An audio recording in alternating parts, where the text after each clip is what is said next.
This is LBC from Global, leading Britain's conversation with James O'Brien. It's 3 minutes after 10 and you're listening to James O'Brien on LBC. This is going to sound slightly ridiculous, but we had our little Christmas lunch yesterday. Do you know my team now stretches to 8 people across the various empires that I oversee, sort of the radio show and then, of course, the podcasts. And we went out for Chinese food, which has become our tradition on this programme. And one of my colleagues, one of my younger colleagues, is one of those people who knows her way around a Chinese restaurant menu in a really inspiring fashion. It's a lovely thing to watch.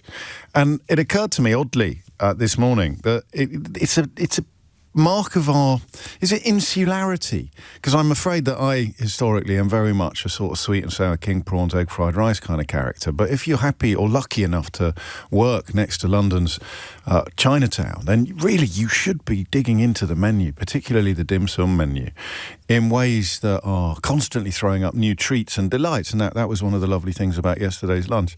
Keith ordered sweet and sour chicken balls, of course, as is his want. But we all tried dishes that we hadn't tried before. And it just occurred to me how I don't like the word insular, but that is the word I've got, I'm afraid. That's the only word I've got. And that thought bubbled to the surface of my brain this morning as I greeted news regarding the Erasmus Student Exchange Scheme. A couple of things to say before we get stuck into the question of why we, as a nation, are so unenthusiastic about learning foreign languages. Now, listen, this isn't one of those things, well, hang on a minute, I speak 17 languages, James. How dare you suggest that we're all unenthusiastic? I'm not saying we're all unenthusiastic about speaking foreign languages, but I think it is a measurable fact that we embrace foreign language learning with rather less alacrity and enthusiasm than almost all comparable countries would do. And that will be the question I open up shortly. But before that, this is Brexit related. And this, of course, this programme is the home of Brexit truth. So we should probably reflect upon it's the opposite of every cloud has a silver lining. Every silver lining has a cloud. Every oyster has a bit of grit in it. There isn't a figure of speech, is there, to express the idea that all good news has a sort of small side order of less good news. Every silver lining has a cloud, I suppose. But this is a reminder of what not being in the European Union looks like. And I think all of us have a degree of arrogance, almost jingoistic arrogance, born of having been in it for so long. We presume, well, two things really. We presume that we will be treated differently from other third countries because we're British, for goodness sake, if you're jingoistic, or, hang on a minute, we were in the middle of it until very, very recently. Surely that gives us more clout, more credibility, more status in negotiations than it would if we'd never been in it at all. And of course it doesn't. And that's quite a bitter pill to swallow, whether you're a leaver or a remainer, whether you're deluded or whether you are married to facts and evidence. Because it feels wrong, right? It's a bit like the old analogy that we used about handing in your gym membership but feeling aggrieved that you can't pop in every now and again and use the facilities. I don't want to be a member on a monthly basis. I just want to do some bench presses every other week, or I just want to pop in and have a sauna. But you can't because you're not a member anymore. So even if you've been a member for 50 years, if you surrender your membership tomorrow, then by Friday you will have exactly the same rights as someone who has never been a member at all. And that's us now.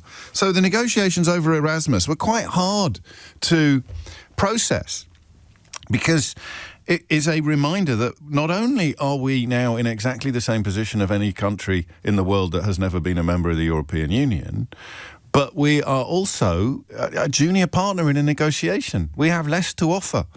The greatest myth of all, of course, was that they needed us more than we needed them. So even if you are a passionate pro-European, pro-EU, you look at this story and think, hang on a minute, why are we, And that's just the way it is now. So it was reported not long ago that this wasn't going to happen because the EU was demanding too much in return, whether it was going to cost Britain money or whether there were going to be links to other areas of negotiation, whether it was going to be an unbalanced deal, why the EU would offer us anything without getting quite a lot arguably more in return, was really strong evidence of what I'm trying to describe.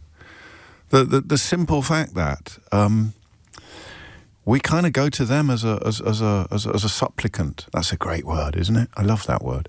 We go to them as a supplicant. We go to them as, and it's the same in our negotiations with the United States now, is that we go. That's why Trump has paused the tech deal that was signed amid great fanfare during that ludicrous state visit. He's now pressed pause on that because he will tighten the thumbscrews.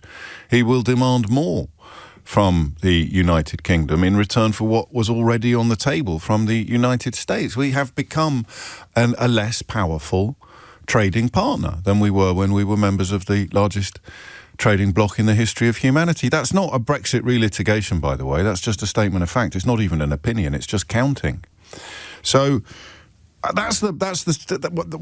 is it? Did anyone come up with an answer to the question of what's the polar opposite of every cloud has a silver lining? Every bit of good news has a little bad news with it, because it's great news that we're rejoining Erasmus, but it is also bad news, I think, that you can't have the rainbow without the rain. Does that work? That's Andrew in Sutton Coldfield. I quite like that. I've never heard that before. Have you heard that before? You can't have the rainbow without the rain. That's nice, but it doesn't quite do the job that I'm looking for.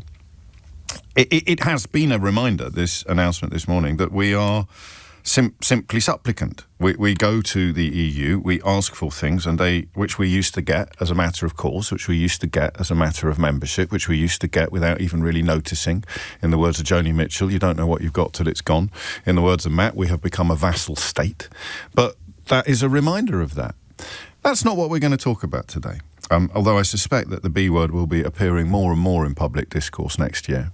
Anyone else feeling the wind down yet? It's Wednesday. I break up on Friday. I don't know when you do, but the wind down seems to be underway. So it's about 100 to 200 million pounds a year, the resulting cost to Britain. Too expensive, our membership under Boris Johnson. He didn't have to pull us out of Erasmus, but he did, because he is Boris Johnson, and he can't help himself. He sees something nice, he has to break it. He sees something beneficial to the country, he has to try and stick his dirty little fingerprints all over it. He sees something valuable that involves cooperation with foreign countries other than Russia, and he hates it. So he pulled us out of it, and it has cost us. As a consequence. And it also meant, of course, that we couldn't send students to other European countries to study. The UK made a net profit of about £243 million from having European students in this country. They provided a lucrative customer base for the higher education services and hospitality sectors. So Boris Johnson shut it down. It is essentially an educational scheme under which European students come here, students from other European countries come here to polish up their English, and students from here go there to polish up their French, their German, their Spanish, their Portuguese, their Polish, you name it. If they're in the EU, you can do it. And what occurred to me first this morning was that families like mine will be delighted by this. One of my daughters did a foreign language A-level, and would have loved to have spent more time in France as an undergraduate, or to have spent time in France studying French. If you go to university in Dublin, by the way, you have to have a foreign language up to A-level, and that struck me as among the most positive proofs, certainly to if you go to Trinity College Dublin. It struck me as one of the most positive proofs of this observation that other countries take foreign languages a heck of a lot more seriously than we do. And I just want to know why. And I'm just nibbling at the class issue here, because again, I'm going to make a generalisation.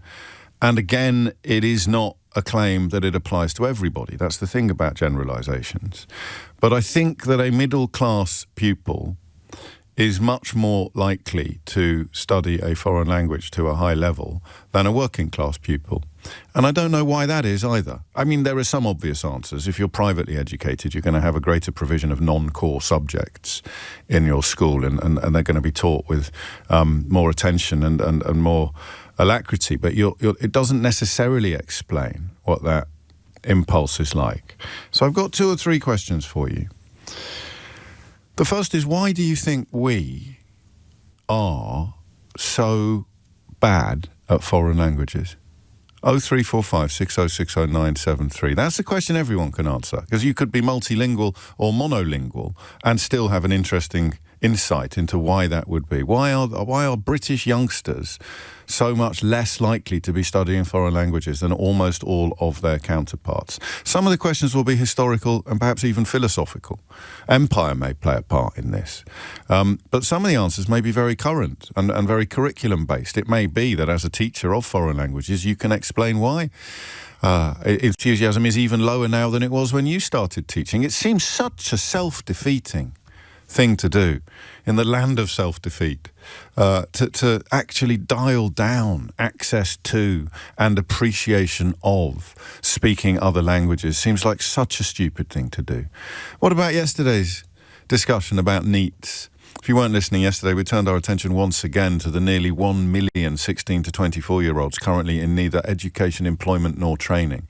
And the conversation immediately becomes a conversation about opportunity and aspiration.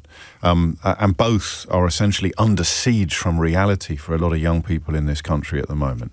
And yet, if it is opportunity that is lacking, then surely a foreign language becomes a multiplier. If you play Uno, it becomes one of those cards that you can put down and enhances everything. If you speak another language, that's another country in which, had we not abolished our own freedom of movement, in another example of voting to punch ourselves in the face in 2016, you would have that avenue open to you. It's still there, it's just not wide open in the way that it was prior to Brexit. So opportunity, aspiration, all of the things that learning other languages would deliver seem to not register or resonate as greatly with our children, with our youth, as they do with other countries. So, straight up question, why? 0345 6060 973. And then, what you might call the warmer way into this story. And it's not going to go down in history of one of the heaviest hitting of the questions I've ever asked you, but it might be quite helpful. I love the idea sometimes that people have made some lovely comments about the programme recently, haven't they, when they've come on and talked about, very, very kindly and complimentarily talked about the difference that we might make together to each other's lives. But I love the idea of somebody coming away from today's programme with a slightly enhanced idea about learning a foreign language, becoming more likely to encourage their 13-year-old perhaps to do it at A-level, or indeed, if there are young people listening, to make them a bit more likely to do it, because there cannot be a downside, can there? And that's the second question. What difference has it made to your life? 0345 6060 973. So, question number one, why are we so bad at foreign languages? So unenthusiastic, so unengaged? 0345 6060 973. And if you're not in that category, if you are someone who has learned and continues to speak languages other than your native tongue, what difference has it made to your life?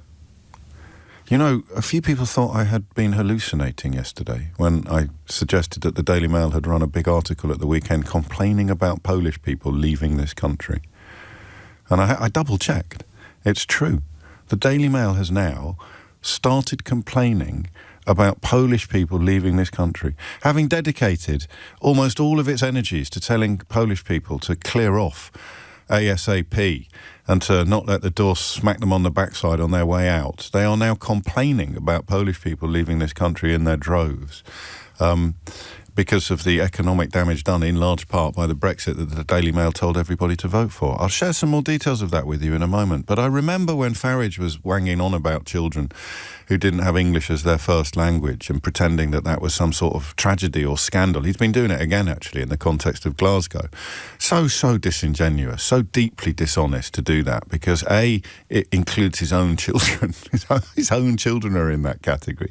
And B, it denigrates multi-linguistic lives. It literally says, here's a child who speaks 2 languages, down with that sort of thing, because their mother tongue isn't English. So it includes his own children. That's the mad thing about lots of Farage's propaganda and dishonesty. As you scratch the surface of it, and the hypocrisy is 125 feet high. But crucially, it also spoke to a real, for someone with a French name to complain about kids who can speak more than one language, just struck me as extraordinary. And it still does. But it feeds into something. I was looking at some of the polling for the Senate elections in Wales next year, and Plaid are currently ahead, but their support, Plaid Cymru's support, is drawn from the more educated sections of the electorate, and Farage's support is drawn from people more likely to have left school at 16 and done no study afterwards. And that's not a reflection of intelligence, of course, it's just a reflection of education. And if you are trying to woo the uneducated or the poorly educated, then you might be able to portray speaking foreign languages as a negative. Let's do the opposite today. Let's paint a very positive picture of the benefits that speaking more than one language can deliver to every life, to every child from any background. And although some of the benefits might be obvious, some may not be. They'll be the ones that perhaps are more interesting to hear. Shall we open Idiot's Corner early today? Shall we do that? OK, we're going to open Idiot's Corner a little bit early today. This is Edward, who writes, do you really need to rejoin the EU just to learn a foreign language? No, Edward, but you need to be in the Erasmus scheme to benefit from the Erasmus scheme. You absolute wally. James O'Brien on LBC. It's after 10 is the time. I should perhaps have been a little more open with you. I can't really speak foreign languages. I've got O-level French. I've got kind of slightly better than average tourist Greek. I speak enough Greek to delight Greek people. And I speak enough French to dismay and disgust French people. Isn't it funny that? Probably got slightly better Greek than French, but only because I've been to Greece a heck of a lot more over the last 30 years than I've been to France. But French people don't seem to enjoy my efforts to speak French. Maybe that's just in Paris, I don't know. Whereas Greek people, probably because they're so unused to somebody as pale as me popping out with a little bit of the lingo, they absolutely love it. Like true double take territory, but I don't have enough. I can't write it, I can't read it, not even for a minute pretending that I am multilingual. And I really wish I was. It's shameful. 3 things I wish I could do. It's never too late. I wish I could speak a foreign language properly, ideally Greek, and I'm intending to learn sooner rather than later. I wish I could play a musical instrument other than the kazoo. And do you know, Matthew, who works on my podcast, works on the Full Disclosure podcast and puts together the whole show podcast for YouTube. He played all the recorders. This came up at lunch yesterday as well, like including the one there's one recorder that's about 8 feet tall. I think there were only about 5 of them in the whole of Wales when he was studying. He plays all the recorders, but I can't play anything. I can play Take On Me by a-ha on the piano with 2 fingers. That's it. That's the extent of my musical abilities. So I wish I could speak a foreign language. I wish I could play a musical instrument, and I wish I could draw or sing. That's 4 things. Can't do any of them.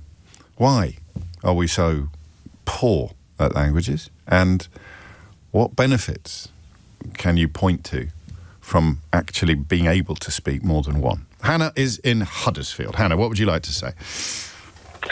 Hello. Yeah, I'm a languages teacher. I've been doing that for about 20 years now. Okay. I think children there's a lot more choices available to them as they go to take their GCSEs now. Kids on average will get a slightly lower grade in their language. Why? Is that all your fault, Hannah? Yeah, it's my fault.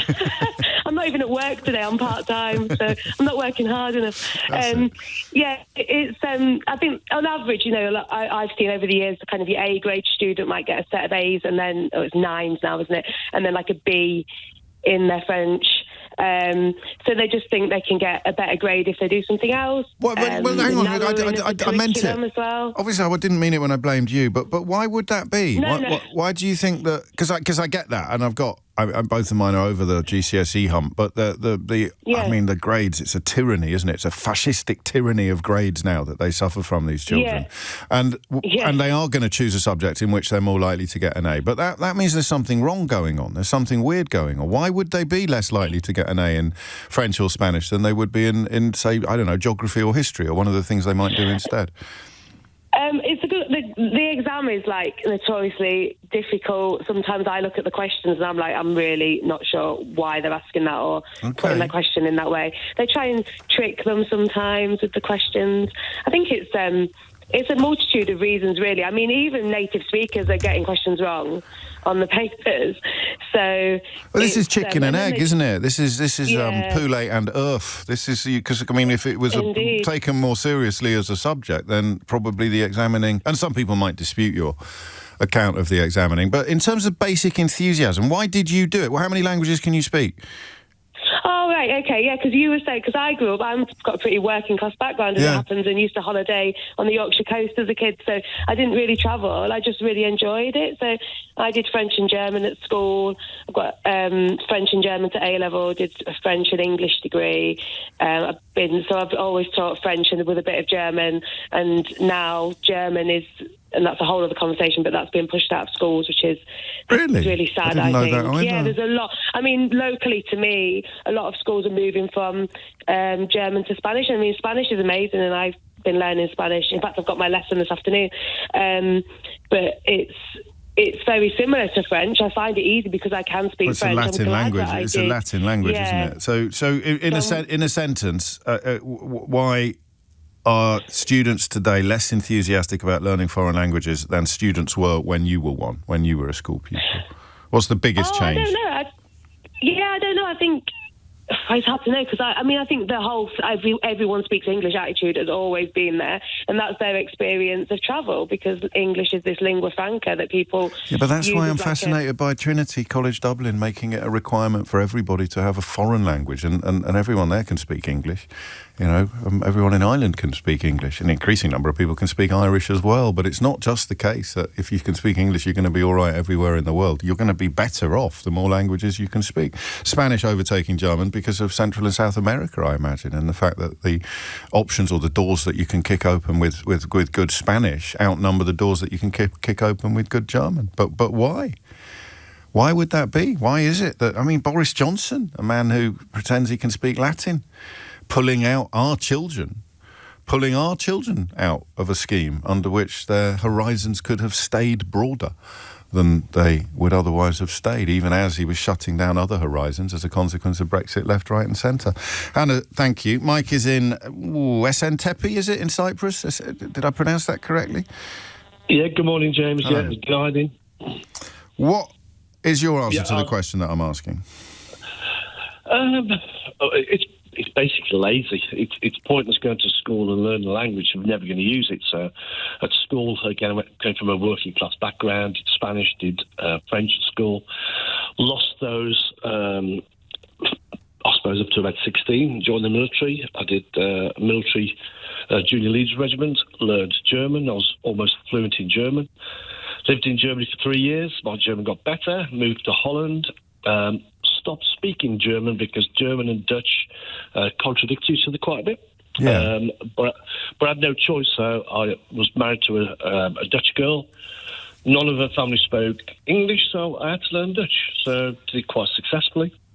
So what have you got now? German, Dutch, you're in Cyprus, so a bit of Greek or Turkish, presumably? Turkish. Bit of Turkish. So you've got a facility for languages?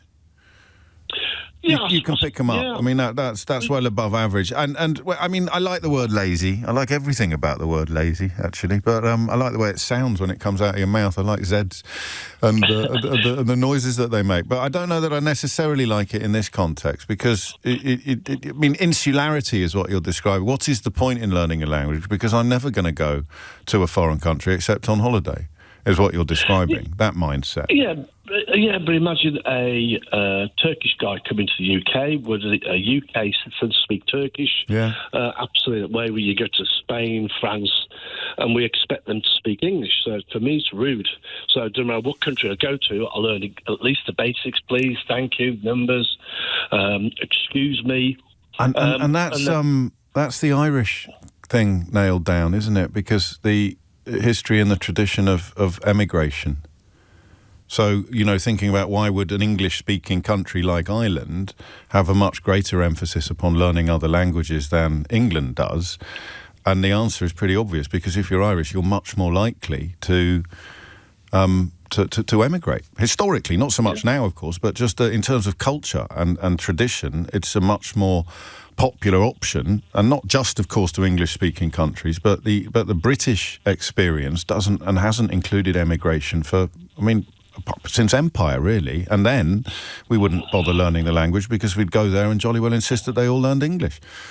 Absolutely. And then if the last call had it spot on, so a teacher says they make the exams difficult, and even for a native speaker, they get it wrong.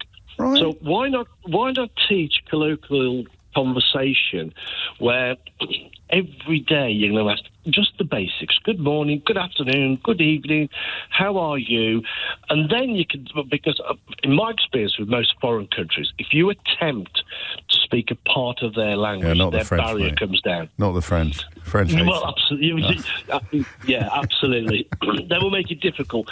But they pretend they can't speak it. Anyway. I'm late for the news. I like it. I've said this every morning, I think, this week, and it's only Wednesday, but I like patchwork quilts. And every caller provides a patch. And on a good day, my job is to sew them all together so that by the end of the hour, we've got a lovely quilt. In fact, by the end of the show, we've got 3. 10:30 is the time. Thomas Watts has your headlines. James O'Brien on LBC. I don't use this word very often on the radio, but I think you know what I mean by it. It's quite sexy, isn't it, to be able to speak foreign languages? It's kind of, a sign of sophistication and urbanity, or cosmopolitan natures. But at least it is to us. I presume it isn't to other people. I've never met, for example, a Scandinavian who hasn't got impeccable English. So to a Swedish person, being able to speak English as well as Swedish isn't going to be very sexy. To an English person, being able to speak Swedish and English is quite sexy.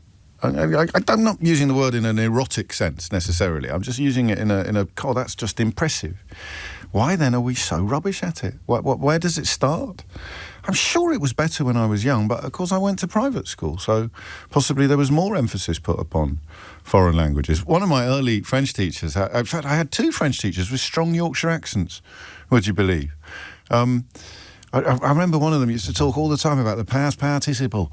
You know what young boys are like. That became like a catchphrase in our school. The past participle. And so there must be a generation of people who went to school in Chaddesley Corbett in the 1980s who speak schoolboy French with Yorkshire accents. Hey up. Le facteur est dans le jardin. And then when I went onto my next school, I was taught French by another man with a Yorkshire accent. He used to play fullback for England rugby, so you didn't argue with him much. He certainly didn't take the mickey out of his accents. But I don't know. I just don't know. Why? What would my life have been like if I'd gone to school in a European country? And learning English would have been almost second nature, I think. Certainly at a private school. James is in Chippenham. James, what made you pick up the phone? Hello there. Good morning to you. So a combination of guten Morgen. Sorry. It's a combination really with me. So yes. I took part in the Erasmus program. I'm also a languages teacher in a secondary school, in a state secondary school. Okay. And I can see how the benefit of the Erasmus program, but also the difficulty languages are suffering at the moment, and how it has changed over time, and how languages are really dying a slow and painful death, really. Obviously, it's going to be a complicated business. There's not going to be simple answers to it, but I'm going to ask you one anyway. Why do you feel over the course of your career the enthusiasm for foreign languages has diminished in this country? I think that the emphasis on content over communication in the language courses has been a bit of an issue, and dare I say it, sort of the Govt reforms sort of thing, that hasn't helped. Just put some flesh. Sorry to interrupt again, but also you're a teacher. You're not used to it, are you? Mm-hmm. But could you put some more flesh on the bones of that for people who don't know what that means in detail? The Govt reforms and content over whatever it was you said. What does that mean in real life? So the amount of work that we need to cover in courses in order for children to access the highest grades, and also the level of complexity that children are expected to deal with.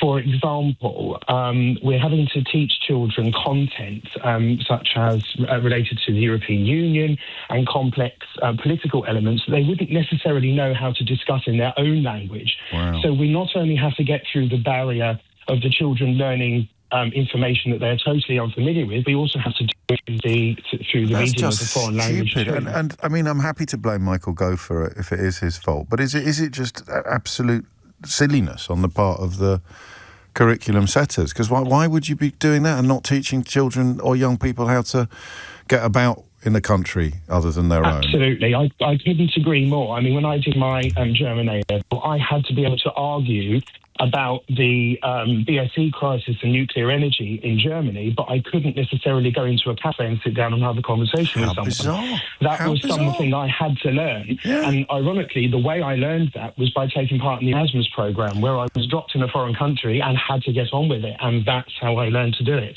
How funny. Would you be a languages teacher today had it not been for Erasmus, do you think? No, absolutely not, because I come from a working class background with no languages at all, and the opportunities that gave me really was highly beneficial to me. And actually, that also, I think, links in as well with the point that you've made about sort of elements of private schools and state schools and so on. I've taught in an independent school, and I now teach in a state school. But also, in terms of grades children get in their GCSEs, and I know a previous caller mentioned to this, it is actually much harder for children without a languages background to achieve higher level grades in the country. And one of the reasons why, particularly at A level, is because of the amount of native and semi-native speakers that are taking the same exams as children coming from a background. And because the government, well, I say the government, because Ofqual only give out a certain percentage of a certain number of grades each year, if, for example, you have a high proportion of native speakers, you then are loaded against it straight away. But of course, this really highly benefits schools in the independent sector, who I would argue that the significant majority of children that take, say, for example, Russian or Chinese GCSEs and A-levels are native speakers. And they're skewing it. That's absolutely fascinating. Exactly. So one of the stupidest people I've ever met was bilingual, and he did French at my school, and he got an A at A-level. In fact, he got an A and 2 U's. Yeah, and we can all guess what that was for. Yeah. I'm going to crack on because the phone line's a bit clicky, and you've already made some absolutely brilliant points. I'd never even thought of that. So, in fact, if Farage wanted to complain about children speaking foreign languages in British schools, he should be complaining about grade inflation. He should be saying all these terrible bilingual children are making it harder for our own children to learn foreign languages. But, of course, he doesn't want our own children to learn foreign languages because then they become part of the problem, not part of the solution with their pesky foreign languages. Thank you, James. Sophia is in Barnet. Sophia, what would you like to say? I would like to add that one of the reasons that this segment of your radio programme is really good because hang on a minute. What's wrong with the rest of it? What's wrong with the rest of it? Carry on. We don't often hear people talking and praising multilingualism as a value in this country. Well, and what you don't see, you can't encourage for young people. We know that children, as an example, are more likely to pursue language learning if they have seen multilingualism in practice. In my own case, seeing a bilingual mum who spoke Italian and English, because she's Italian, meant that I had the confidence to go and study not only Italian, but other languages as an adult. You also have the case, as your last caller said very well, GCSEs for languages are harder. I think that's one of the reasons they're often marked more harshly, but they, generally speaking, are some of the most harshly marked GCSEs you can do. So how are you going to encourage young people? This is an absolute revelation to me. I had absolutely no idea that this was a well-recognised thing, that you are an English kid, a monolinguistic British kid, is less likely to get a top grade in a GCSE, however clever they are, than they are in a non-foreign language GCSE, because you don't have people who are native geographers skewing the grades or native historians, do you? And it makes perfect sense once it's been explained, but it needed to be explained to me. And a fun new word for listeners today, if they aren't already familiar with it, is glottophobia. Glottophobia is what we have seen in this last month with Nigel Farage and his comments about Glasgow. Yes. Glottophobia is discrimination or hatred targeted towards people's languages or accents. It's like the linguistic version of xenophobia.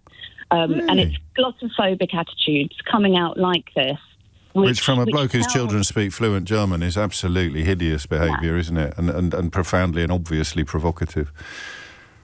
And that is part of it. Also, the line about people speaking foreign on trains, also something we're supposed to be frightened by. We're supposed to... How much of it is because we're an island, if we were going to get historical? How much of it is because as an island, we lend ourselves much more readily towards insularity than we would if this were not an island? Hey, we're a very multilingual island. Yeah, Don't forget about the other languages besides English. Yes.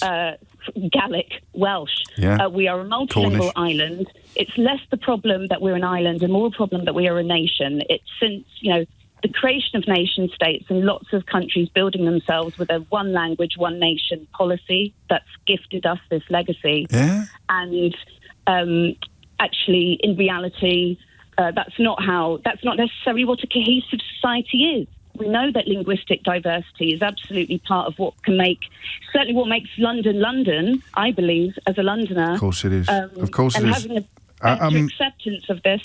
Speaking of London, sorry to interrupt you, but I'm just conscious of the time. Tell me what the London language map is and what is your role in it?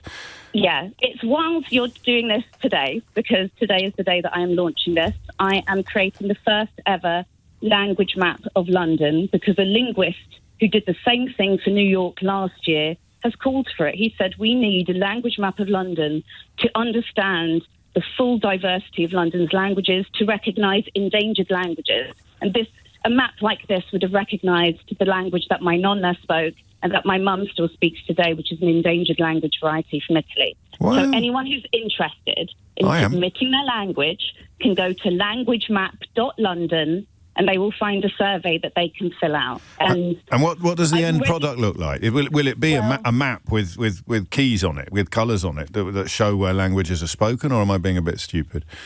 It absolutely will be. I've good. already been filing loads of freedom of information requests, How which have exciting. data that I'll publish next year. But I also need survey data, and ordinary people whose languages are normally ignored need to fill it in. So what was it again? London. Go on, tell me again what it was. Languagemap.London. Languagemap.London. So anybody who speaks, or whose mum or a granddad speaks a language that is not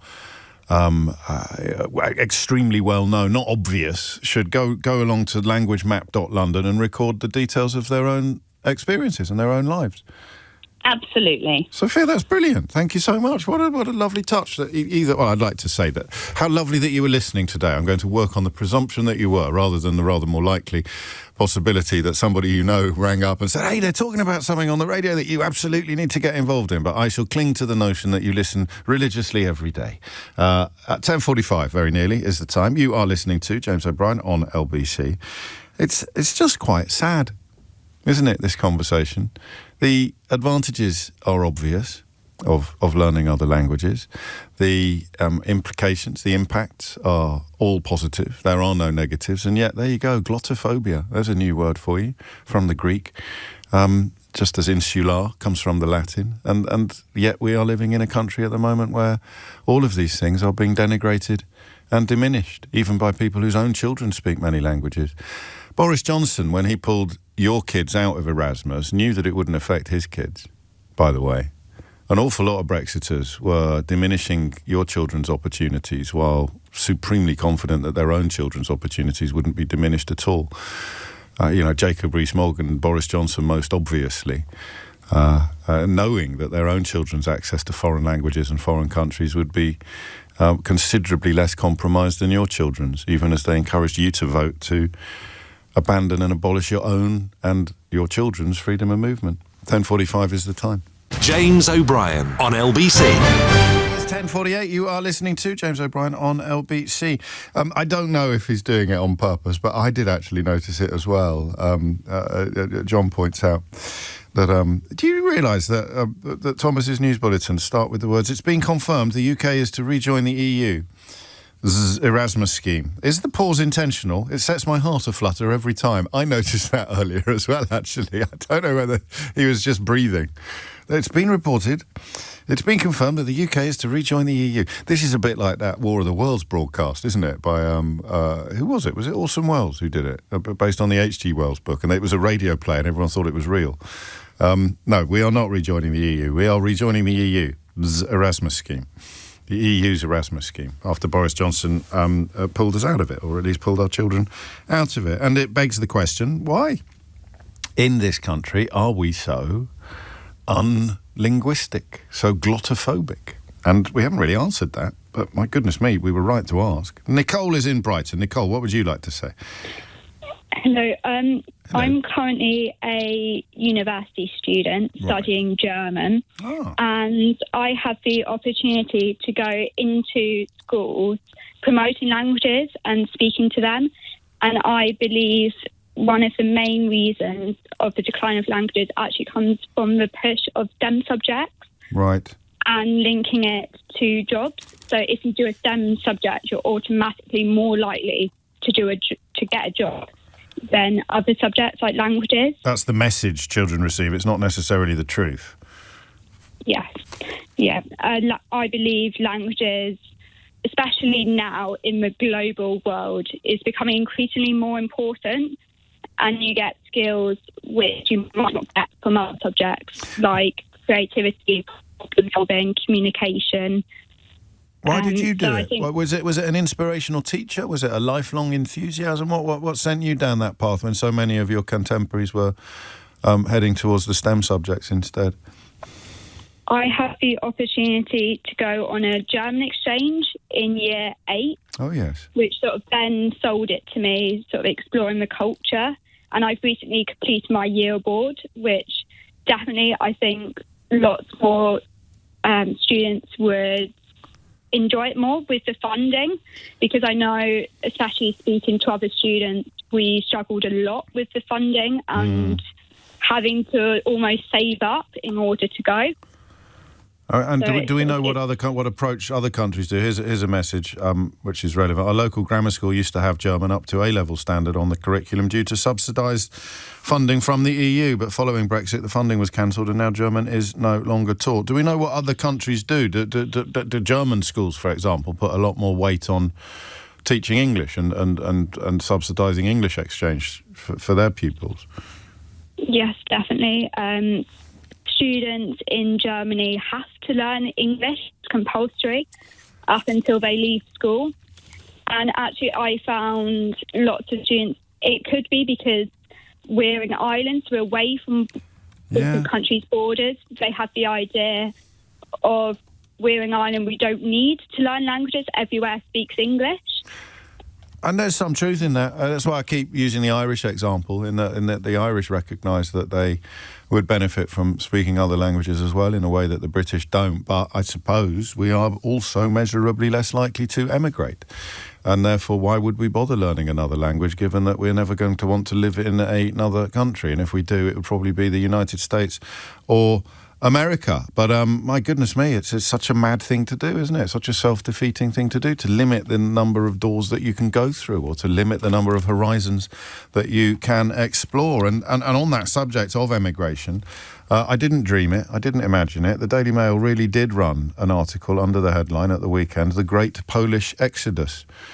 I mean, you'd just wonder, wouldn't you, whether or not they are familiar with the work of the Daily Mail over the last 15 years. But here it is, that the arrival of hundreds of thousands of Poles changed the face of Britain, but now they're returning home in droves for a better life in their low-tax, booming homeland. Could there be a more damning indictment of our decline? Can anybody think of something that has happened since the influx of people from Eastern Europe to this country that might have made this country a less attractive option for people looking to broaden their horizons or to what? Can anyone think of anything? I don't know. A Daily Mail reader, maybe? Something that has been done to this country since we opened up our gates to Polish colleagues and friends? Anything happened since that might explain why the country has become measurably less attractive to them since? Yeah, that would be it. Thank you, Nicole. Sebastian's in White City. Sebastian, what would you like to say? Hi, good morning. Hello. I can't believe I'm actually speaking on the radio. Well, you are. But I can confirm that it is. You are not hallucinating. It is real and it is happening, Sebastian. Good morning. I called. Essentially, I'm from Malta, and I grew up speaking English as my first language because we were a colony, and my father insisted that I should learn English first, and then sort of the other languages followed. So growing up in the proximity, you learn Maltese and you learn Italian also. So most of us grew up as bilingual second or nature. trilingual. It's second and third nature, isn't it? It's not even a challenge. It's not even a thing that you think about or talk about. Of course you will learn other languages. That's it. And like Maltese facilitated that because it's such a mix of languages. So you have, its roots are Semitic, and then you have a mix of the Romantic languages being thrown in. So we get to be able to think quite quickly between Italian, French, and English as well. And one of the problems here is that we've only got the brain we've got, and we've only lived the childhoods we've lived. So it would be hard for you to articulate what difference it has made to you, intellectually or professionally. But I'm going to ask you to try. Imagine what your life might have been like if you only spoke one language. How different would it be? Right, if I only spoke Maltese, then I probably would never have been able to leave the island. Right. But since I spoke English, I got to come to university here and do really well at university here. And then through the fact that I spoke Italian, I met one of my closest friends, who's Italian, who was studying here.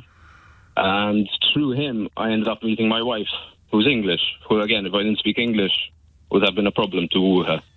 So in a way, I could put you on the other side of the argument in terms of, well, I already speak English. Why do I need to learn anything else? Because English is the language that unlocks probably the most international doors for non-English native speakers.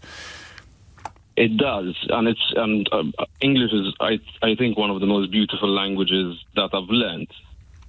I think Borges says he writes in English because it is such a versatile language. And like Maltese, you have the influences from everyone who conquered you or who came in close proximity. And how does it reach you, your sensibilities, when you encounter glottophobia, when you encounter even quite well-meaning English people or British people who just can't see the point of learning foreign languages? It's quite a bleak worldview. I find it sad. Yeah, sad's a good word. It's because it is because, as I said, languages have opened up so many doors to me. The fact, I don't know who said that the fact that you can speak multiple languages mean you have multiple souls. Wow. You get to understand cultures in a way you wouldn't. Like, a lot of the people I meet in the UK are astounded that I know Blackadder, Fawlty Towers, Monty Python, the comedy. I get the slapstick or Shakespeare. I know you went to watch. It's a library. I did, yes. It's a library you're describing in your own brain. And my library is only in the language that I spoke as a child. I don't have any other books in my mental library except ones in English, whereas you've got, of course, entirely different cultures opening up in front of you every time you close your eyes. That's it. Well, you're quite lucky that English is... there's some fairly good English writers out there as well. You're right. Thank you, Sebastian. That was beautifully put. I haven't heard that line before about multiple souls. It's going to stay with me. Emma is in Stanmore with the last word on this. What's it going to be, Emma? Oh, I love that multiple souls line. Isn't it gorgeous? That's exactly how I feel. Wow, absolutely gorgeous. I love languages. I am completely passionate about them. I spent 4 wonderful years in France, and understanding a culture is all about being able to speak to people in their own language. It's completely enriching. It's completely beautiful, and it totally breaks my heart. My daughter, who's just done A-levels, did a French A-level and did fantastically as an English person without being bilingual. Yeah. But it is very, very hard to do. And that has been a real lesson for me today. That's the big negative takeaway. The positive takeaway is the multiple souls. The negative takeaway is that kids with English as a second language quite often, or for whom English isn't necessarily the mother tongue, can hack our exam system to the detriment of children who haven't been born into multilingual households. I don't think they're necessarily hacking it. I think it's actually our fault. Because, the truth is, because there's such small numbers doing the A-level. But it gets even more skewed. It gets even more skewed to native speakers. Yeah. Yeah, well, two things can be true at the same time. It can be our fault and it can also be a hack, because I make no apology for saying this, because I didn't like him very much. One of the stupidest people I've ever met, whose mother was French, did French at A-level and got an A. And he was as thick as mince. Obviously. He got an A and 2 U's. Yeah. I'll never forget that. It was a year above me at school. He got an A and 2 U's. To spend that kind of money on the education that we received at that school and to come out with 2 U's is absolutely extraordinary. But he got an A in French because his mum was French. He should have stayed at home with his mum and done the one. Absolutely should have stayed at home with his mum and done the one. I don't know. I hope I'm not indulging in glossophobia. I had no problem with him being French or half French. I just had a huge problem with him being a character. It is 11 o'clock. You are listening to James O'Brien on LBC, and the phone lines are still full on that. Doesn't it show what a sort of untapped thing that we are talking about? The number of people who are well aware of what we've been discussing and yet unable to access it for whatever reason. Some of them systemic, some of them historic, some of them quite modern, some of them philosophical, and some of them very, very current, down to changes to curriculum and disproportionate representation in exam cohorts of people who aren't really learning the language. They're already very good at it. Every day's a school day. James O'Brien on LBC. Minutes after 11 is the time, and you are listening to James O'Brien on LBC. I just need to have a quick word with Keith about something. Could you talk among yourselves for a moment? What if I randomly select a winner from all the correct answers? Would that need terms and conditions? Do you know? Would it? Are you serious? Can I not just give stuff away without having to go through all the rubric and rigmarole and have terms and conditions put on the website? Oh, that's annoying. Anyway, I've got a game. There is a story in the news today, quite well reported, which is, and this is only really for people who are quite familiar with this programme and also the broader context of phone-in radio, the history even of phone-in radio. There is a story in the news today that is the absolute mothership of what I call the anti-topic. So there is a story, a specific story in the news today that is the epitome of a story that if we were to talk about it on the radio, we could make the phones ring off the hook, but it would be among the most boring hours of your life. Not just of your radio listening experiences, but it would be among the most boring hours of your life. And what I wanted to do was to give a copy of the new Mystery Hour travel game, which is in a tin, to whoever guessed correctly. But I can't do that because there are terms and conditions, and it would be a proper competition. So I'll try and work my way around that in consultation with my crack team of colleagues and also Keith. But the jeopardy, if you like, would be that there is a story in the news today that is the very definition of all the things I hate about phone-ins that would make the phones ring off the hook but wouldn't yield a single interesting call. And I wonder if you, just from your cursory contemplation of the news this morning, would be able to work out what that story is. I don't think I've ever actually seen this specific story before, but it's as if it assembled all of the constituent parts of a phone-in topic that was mind-numbingly dull, but would somehow also elicit an avalanche of callers to the programme. So I'll leave that one hanging.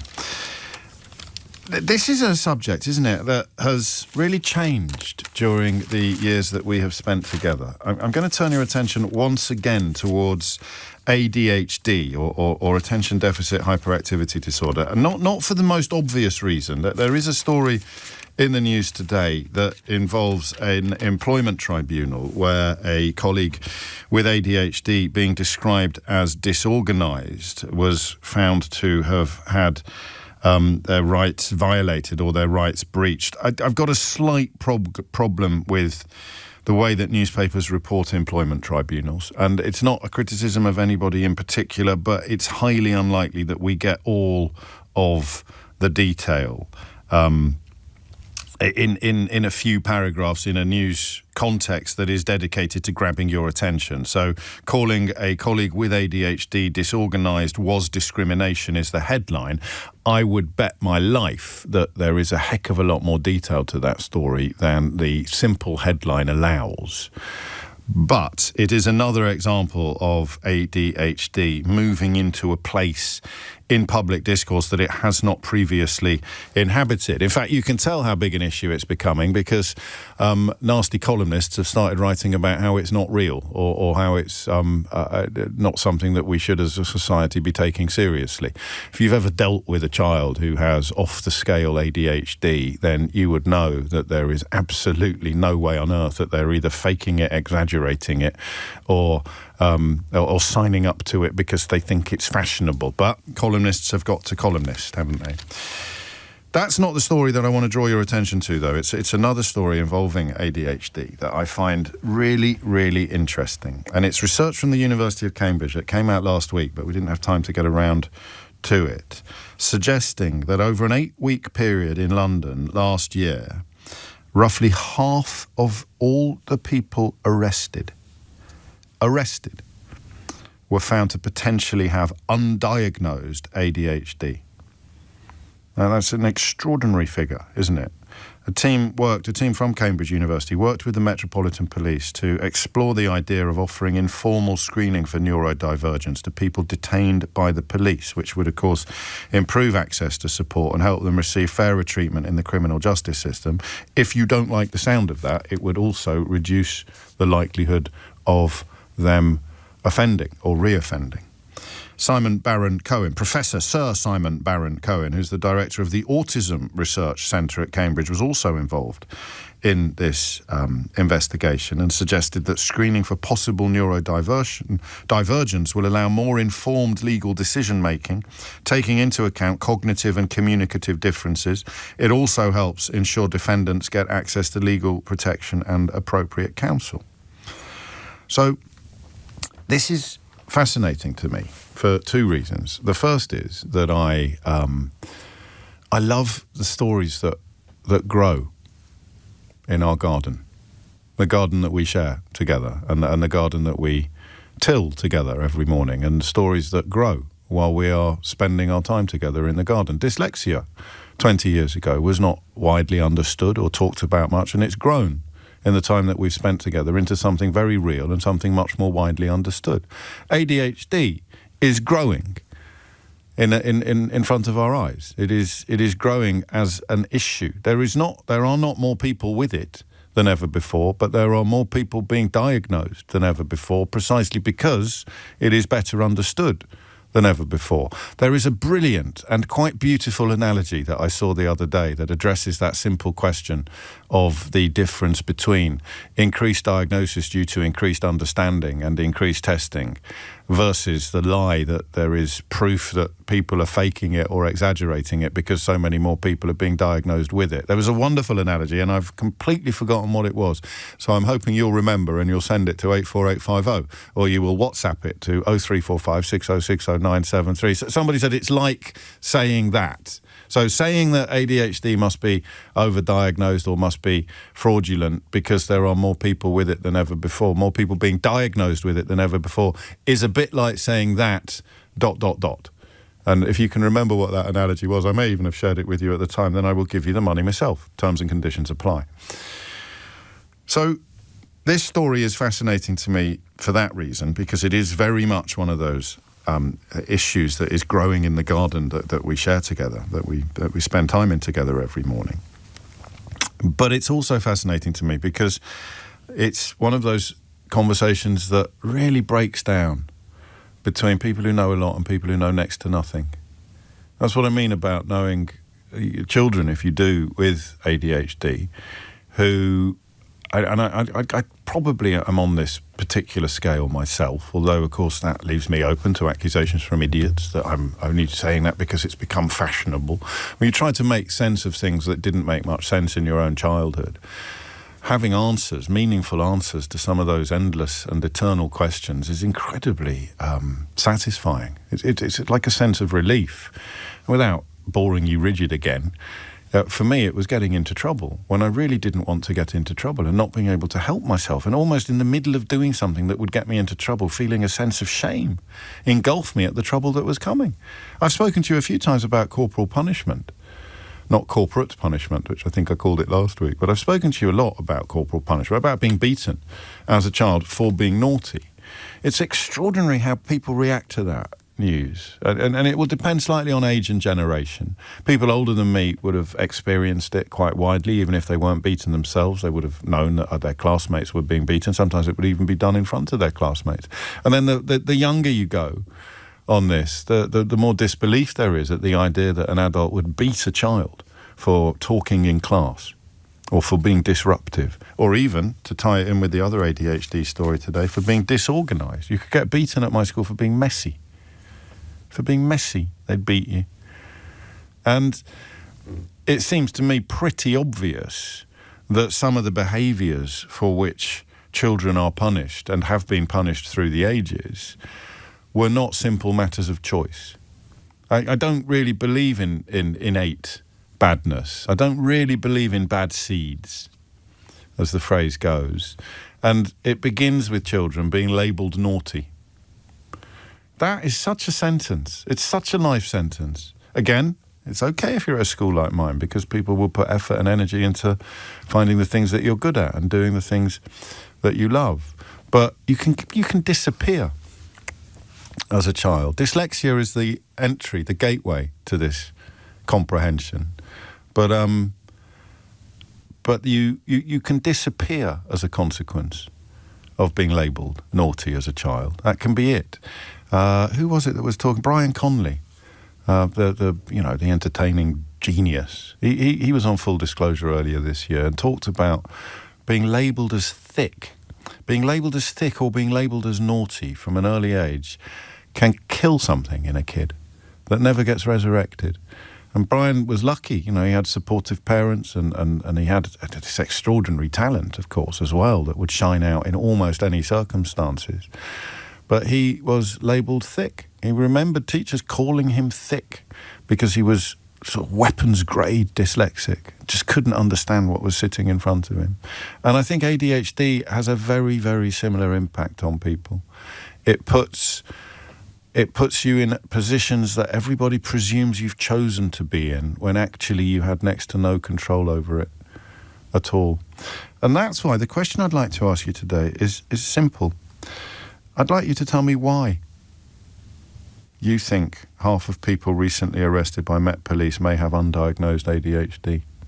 I'd like you to tell me, drawing upon your knowledge and experience of ADHD, why it would lead to people, it would massively increase the likelihood of someone doing something that could get them arrested. This is not about innate criminality, it's about something much more subtle and sophisticated and sympathetic than that. It's about, I think, that feeling I've described to you, or tried to describe to you on a couple of occasions, where you hate yourself for being naughty, but you can't stop being naughty. I need a better word than naughty, but that's the only one I've got. And the reason I often refer to corporal punishment during these conversations is pretty simple. It's because it was always the same kids getting beaten. So it wasn't working. I don't think I need to apologise to you for labouring this point, but it would be so obvious to anybody compassionate or intelligent, wouldn't it? That if you are beating children for behaviour, and it's the same children being beaten all the time, then it's not working. It's not changing their behaviour. You got beaten last week for something and you're getting beaten this week for something. That last beating didn't work. It had no deterrent effect. It had no impact. Short of indulging sadistic tendencies among adult teachers, what on earth is the point of beating the same kids every term? 3, 4, 5 times a term. It's mad. I could just about cobble together a defence that, well, it works as it's pour encourager les autres, isn't it, to tie in with the last hour about learning languages. It's to encourage the others. So you beat me, and it means that Keith behaves because he sees me being beaten and thinks, crikey, I don't want to get beaten. I'm going to wipe my nose and pull my socks up. But that's nonsense as well. Keith would never have put a foot wrong or misbehaved anyway. He doesn't need to see me getting battered in order to decide that he's going to behave himself, because he's capable of behaving himself. And some kids just weren't in the same way able to do it. You know, ADHD and shame go together like cheese and biscuits. They really do. And I've learned this third hand. It's not in my own immediate family, but kids I love the bones of have got ADHD on levels that I simply couldn't argue with. And the relationship between behaviour and shame it's compulsive. It's like a compulsion. And you either get it or you don't. And I don't get it. Not completely, but I get it enough to know that this is a question worth asking. And it's a question you can answer by simply thinking about why. Why would undiagnosed ADHD, in this case, it can be diagnosed as well, of course, but why would ADHD massively increase the likelihood of you doing something for which you could get arrested? That's the question. 0345 6060973. I don't know that you will be able to persuade people who are paid for disgusting opinions in national newspapers about vulnerable children and pretend that this isn't a very real thing or that this isn't a very debilitating condition. But you can certainly persuade decent skeptics. You can certainly dissuade or persuade some of the generational skeptics. Well, in my day, we just called it naughty. Yeah, and in my day, we call it ADHD. What is a more helpful label? The one that encourages understanding and treatment and improvement, or the one that actually stigmatises a 10-year-old in ways that they will never, ever be able to remove? That's a rhetorical question, by the way. Obviously, providing a label that encourages understanding, sympathy and improvement is infinitely superior, infinitely preferable to a label that stigmatises, like naughty or bad or uncontrollable. So why? Just in your own words, to a compassionate, kindly skeptic, to an unconvinced, kind person, why would undiagnosed ADHD or diagnosed ADHD massively increase the likelihood of you getting arrested or of you doing something for which you would then get arrested? 20 minutes after 11 is the time. 0345 6060973 is the number. James O'Brien on LBC. A lot of wrong answers, but not, as far as I can tell, a single right answer. There is a story in the news today that is the very definition of what I call the anti-topic. The topic that will make the phones ring off the hook, but not yield a single interesting contribution. It's not a story that was around yesterday, as Ahmed in Sheffield and Mike and Karen and David and Gillian and another David and others have suggested. It's not the story that was around yesterday about speed cameras being faulty or something, or giving out incorrect tickets. I mean, that's up there. Has anybody ever got a speeding ticket that was really unfair? Give me a ring now. Boom, switchboard explodes, not a single interesting contributor. It's even more boring than that. In fact, it's even more of an anti-topic than that, and it is in today. I'll give you a clue. It's in the Times newspaper and other places as well, but it actually makes the print edition of today's Times. Is anyone going to guess it correctly? So far, nobody. But the main topic of conversation this hour: half of people recently arrested by Met Police may have undiagnosed ADHD. A study has found. You listen to that and you go, "Yep, I get it," and then you ring me and you tell me why. Rob's in Brixton. Rob, what do you reckon? Hello, James. Just straight off the bat, because obviously there's a lot of people listening, I have ADHD myself, and I just want to tell everybody to not listen to ADHD TikTok. Okay. There's a lot of people out there trying to make it sound cute and stuff. It's really difficult, and we're not talking about what that is. So my experience, I have been arrested several times in my youth. I'm older, wiser now. Yeah.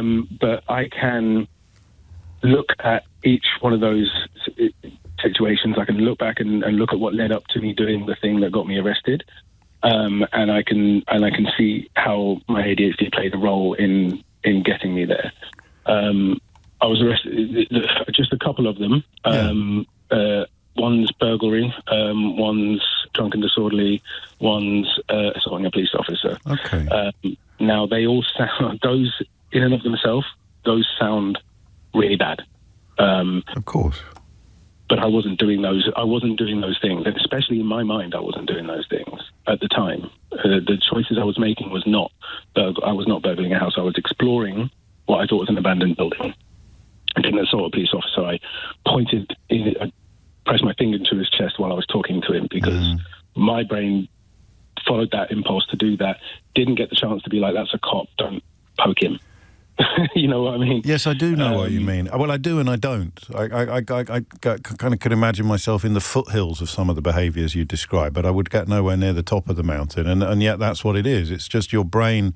It's impulse control, isn't it? It's a lack of impulse control. Even if you know, when you're standing at a tube station or you're walking through a restaurant and you think, what would happen if I took a chip off somebody's plate? And you know that you're not going to take a chip off somebody's plate, and yet there'll be some people who don't have that voice going, don't take a chip off that person's plate, and they'll take a chip off that person's plate, and all hell will kick off. Well, I think that's more. I think those behaviours are more controlled by social pressure. Yes, of course. And a person with ADHD is very responsive to social pressure. Okay. So it's not like, oh, I have a thought, I do it. Right. It's I can put it this way. Go on.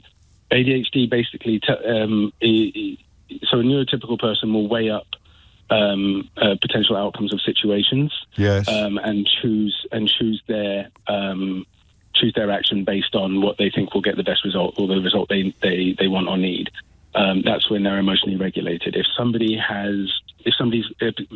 let's say extremely angry, then that regulation is diminished, and people will act on impulse, and they'll say things that they didn't mean, or later regret.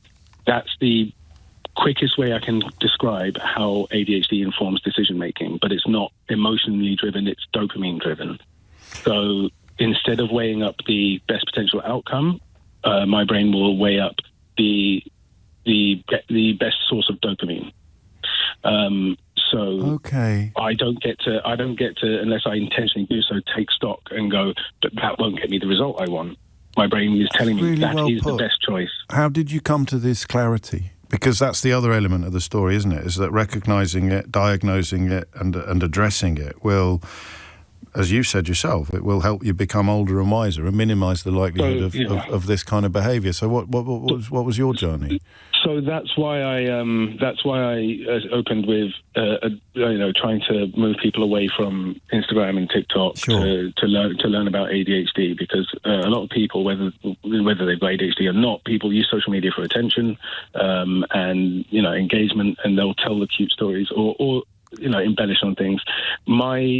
I was diagnosed 2 years ago. I'm 30, just about to turn 38. Right. And I worked in a lot of industries where it wasn't a problem. So I worked in film, in front of the camera, and I worked in hospitality, in nightclubs and stuff. So it was actually an advantage. Yes, I understand. It wasn't until there was a conversation in a pub about ADHD, and a friend of mine two friends of mine who had ADHD turned to me and said, "Well, you know what we're talking about." So they knew. I've gone, no, I don't. And there was kind of like, "Oh, you poor sweet summer child." When I said, I don't have ADHD, they were like, "No, you absolutely do, mate." I thought you knew. But then getting educated is about, there is research, there is so much. And for so long, there's been psychological research, peer-reviewed research into how ADHD works, how it manifests in children versus adults, males versus females, etc. So those are the sources. I didn't read, obviously, because I've got ADHD, but I watched lots of videos by respected psychologists in the field explaining it. And I can't remember the name of him, but he's a white dude, he looks like a professor. He's a professor with glasses. You can probably find the video. But not Gabor Mate. No. Okay. He's persona non grata. Well, he's a controversial figure, and I mean, we don't need to open that door now. I find some of his work very impressive, but I don't have the investment in it that you do in some of these issues. But if we could nutshell it, Rob, in terms of why you are now less likely to get into trouble with the police as a consequence of knowing and addressing your ADHD, how would you put that into words? Well, I mean, a police cell is the worst place on earth for somebody with ADHD. It's the most boring thing in the world. Yeah, but it happened 5 times. So something has changed in you to make sure it hasn't happened 6 times or 10 times. How do you describe that change? Well, with age comes experience. Becomes ADHD is not. It doesn't control you. It just makes it very very difficult to understand how you're making decisions, and that you are making decisions in a way that potentially is not great, because it doesn't. To you, you're doing the same thing as everybody else, so it doesn't make sense why you keep getting bad results. Okay. And to understand it in a way, I mean, the best thing that can happen is that it is explained to you. It's a lot easier than it would ever be to work it out for yourself. Not necessarily impossible, but you mentioned videos.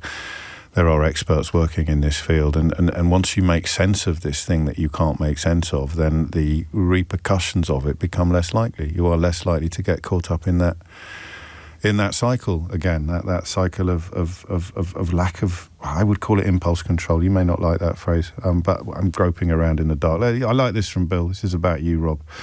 If we were all so self-aware, the world would be a much better place, he says about you. And I'm inclined to agree. 11:30 is the time. Thomas Watts has your headlines. James O'Brien on LBC. It is 33 minutes after 11. You are listening to James O'Brien on LBC. And, I mean, that was an extraordinary call from Rob.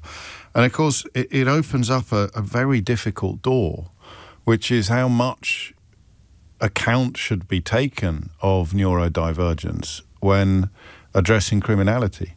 A headline that says half of people recently arrested by Met Police may have undiagnosed ADHD is quite provocative. So you can immediately say, well, the reason why it's worth finding out and diagnosing, treating or addressing the condition is because it reduces the likelihood of further criminality. It reduces the likelihood of further incidents. But, of course, how should two people be treated who've committed the same crime? If one has got ADHD and one hasn't, you would, I think, struggle to persuade many people that the one with ADHD should be treated more leniently than the one without, even though most of us would probably agree that they've had less agency. Certainly after listening to Rob, they've had less agency over their own actions in those moments as a direct consequence of how their brain works. You can see why it's such an interesting subject. Anthony's in St Austell. Anthony, what would you like to say? Hello, James. Hello, mate. I got diagnosed about 5-6 years ago, right? After having a bit of a breakdown. And for me, it was a lift. It was just such a weight off my shoulders when the doctor sat me down and spoke to me. Almost like all of a sudden I just went, that's why I do that. That's why I behave like that. Wow. That's why I've done that in the past. I'm not an idiot. I'm not violent. I'm not the guy that always gets it. That's why I do these things. And it was, I left in tears, absolutely in tears. Because for years, it's all, why have I done that? Waking up in a police cell again. What have I done now? Self-medicating with drink and other things. And always feeling so ashamed, like, go out with some mates. Well, they didn't end up in the nick, did they? And he didn't end up with a black eye and fighting. And why is it me? It's always me. It's always me. And eventually from that comes like a self-hatred and shame. Or maybe not, but a very low opinion of yourself. Yeah, shame. It's shame. You're describing shame. Shame's a horrible, corrosive, toxic phenomenon, isn't it? Yeah, and it snowballs. Mm. And my daughter, who's 10, is incredibly dyslexic, and she's been having loads of stuff done with that. And the likelihood that we're pretty sure she's ADHD as well. And I talk to her about it all the time. And it's important you don't use it as an excuse. Yes, of course. And it's also important that you don't make everybody else bend to the way you are. You have to fit in society. You have to make your own way in life. You can't just go, well, I'll whack that bloke because I've got ADHD and whatever. It doesn't work like that. No, of course it doesn't. But it's helpful to hear you say it out loud. So again, for people who just don't quite get what you're talking about, you would not. So I'm there thinking, shall I hit that bloke? And then my internal, whatever it is, machine, my computer, my brain, makes it absolutely crystal clear to me that I shouldn't. But that doesn't happen to you, or it didn't happen to you back in the day. No, I very react. Yeah. I would just react, and I never fit in. Impulse control. So your impulse was not controlled. You would just do it, and then even halfway through doing it, even mid-swing, you think, "Oh God, I've done it again." Yeah, and what what didn't help is that, social anxiety, that not fitting in. So you start playing up, you drink a bit more, but then people are laughing at you because I'm a funny guy and I'm being funny and everyone's laughing and I'm thinking, this is good. Yeah, I'm in here now and I'm having a laugh. But ultimately, I've annoyed somebody and they've turned around and told me to pipe down. And then everyone's looking at me and then you just react. You're just in it then. And then, it's a snowball. Yeah. That last caller, spot on in everything he said. How interesting. And now I'm 45, obviously got diagnosed by the doctor as well as other things. Yeah. And I don't take any medication for it. But what I do now is I allow myself just a moment, just to stop and think, just a moment. So if you say something, if we're in an argument and you say something, instead of me being reacting and just firing back at you, what I do now is I just have a moment where I just think, give myself a couple of seconds before I react. And you've learned that. Did someone teach you that? Is that a therapy thing, or is it just that you've worked it out for yourself? It's a lot of failed relationships. Yeah, fair enough. And you can't always be right. Tell me about it. You know what I mean? You think you're the guy that no, they're wrong, I'm right. You're in a room, everyone's wrong, I'm right. And it's just growing up, and you learn. And give us an idea of how it's changed then, how your life has, I presume, improved as a consequence of these discoveries and these little tweaks and changes that you've made to yourself. Yeah, I still suffer. I still struggle with relationships. I still do struggle with relationships. But sometimes in a social environment, I can play up to get reactions, but it's not uncontrollable. Do you know what I mean? I'm very good at reading a room. Well, maybe I'm not, but I think I'm very good at reading a room. I still suffer from depression and things like that. But it's just, you just got to get through it. You can't just say to everybody, you got to give me a wide berth because I'm this, I'm that. I talk to people and I say to people, I'm not feeling right today, or I'm feeling a bit down, or do you know what I mean? You just got to surround yourself with good people and just try and do the best you can. As long as you've got that, in the back of your mind that it's not you. You're not some wild, crazy thing that no one can tame, and you need locking up, or this is a condition. You have to be a bit easier on yourself, be a bit gentler on yourself. Do you know what I mean? Yeah. And the rest of us can just try a little bit harder to understand. I read you something from a mum of a 7-year-old who is fairly sure that their child has inherited their ADHD, or one of their parents' ADHD. And this is a 7-year-old talking. Sometimes someone will say red, and my brain suddenly says, no, blue.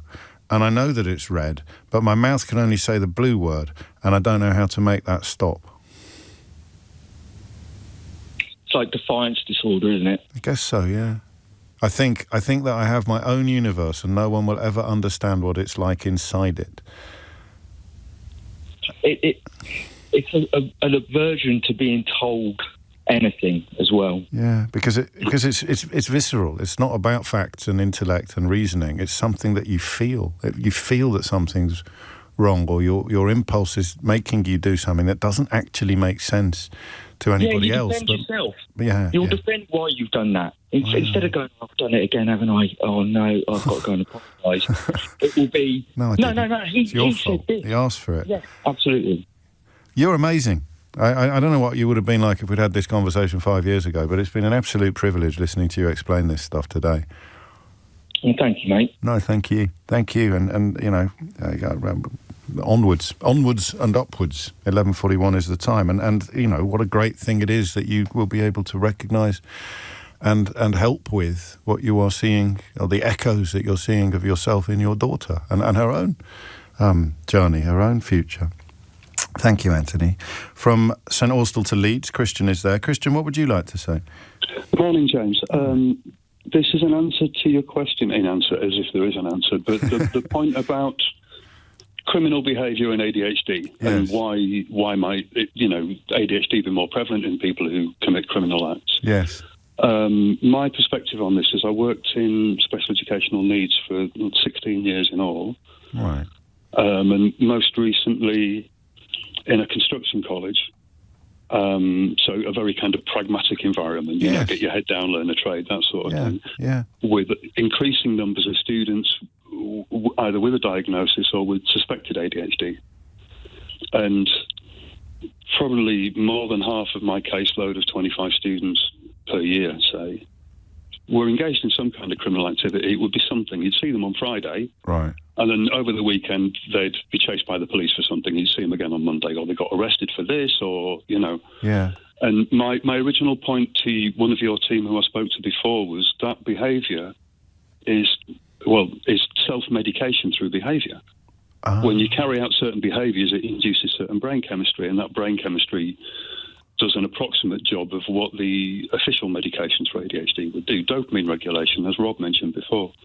So that's like a point of departure. This is why I called. Yeah. And it comes with a big hangover, like other dopamine releases. Yeah, right, the come down, yeah. And so it was the impulsivity again. I mean, I almost didn't bother carrying on through with the call because the guy Rob that called before explained it all so well about impulse control and dopamine regulation and so on that I wondered if I had anything to add. Oh, you definitely do, because I mean you're observing it from the outside as opposed to necessarily living it from the inside, and you're also speaking about the people you used to teach with a degree of sympathy when it would be very easy to go all Daily Mail on them, wouldn't it? And you know, why should I have any understanding or sympathy for people who are out fighting or robbing or doing things that are antisocial is the best word to use. Yeah. I think because it was a one-to-one role rather than teaching groups. Yeah. And so there needed to be trust, and therefore there needed to be confidentiality. So if you'd sort of... Well, I was often wavering. I don't do this work anymore anyway, but I was past tense, often wavering on that line between certain things that are said to me by a student. I ought to pass up the chain of command, so to speak. Yeah. But then at the same time, I have to maintain the student's trust. And you don't want to get them into trouble that isn't going to serve any purpose but punishment. It's a tricky one, isn't it? It's I mean, they were lucky to have a teacher like you, I think, to be so thoughtful and so open-minded about things as well.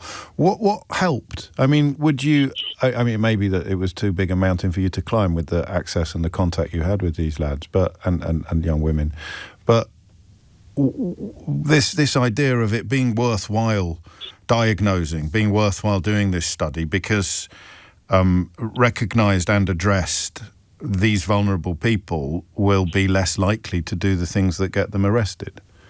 So what would make somebody less likely to do the things that would get them arrested, do you think? I mean, this is a very sort of broad comment, but I'll bring it into specifics of what I used to do. It's to be understood, you know.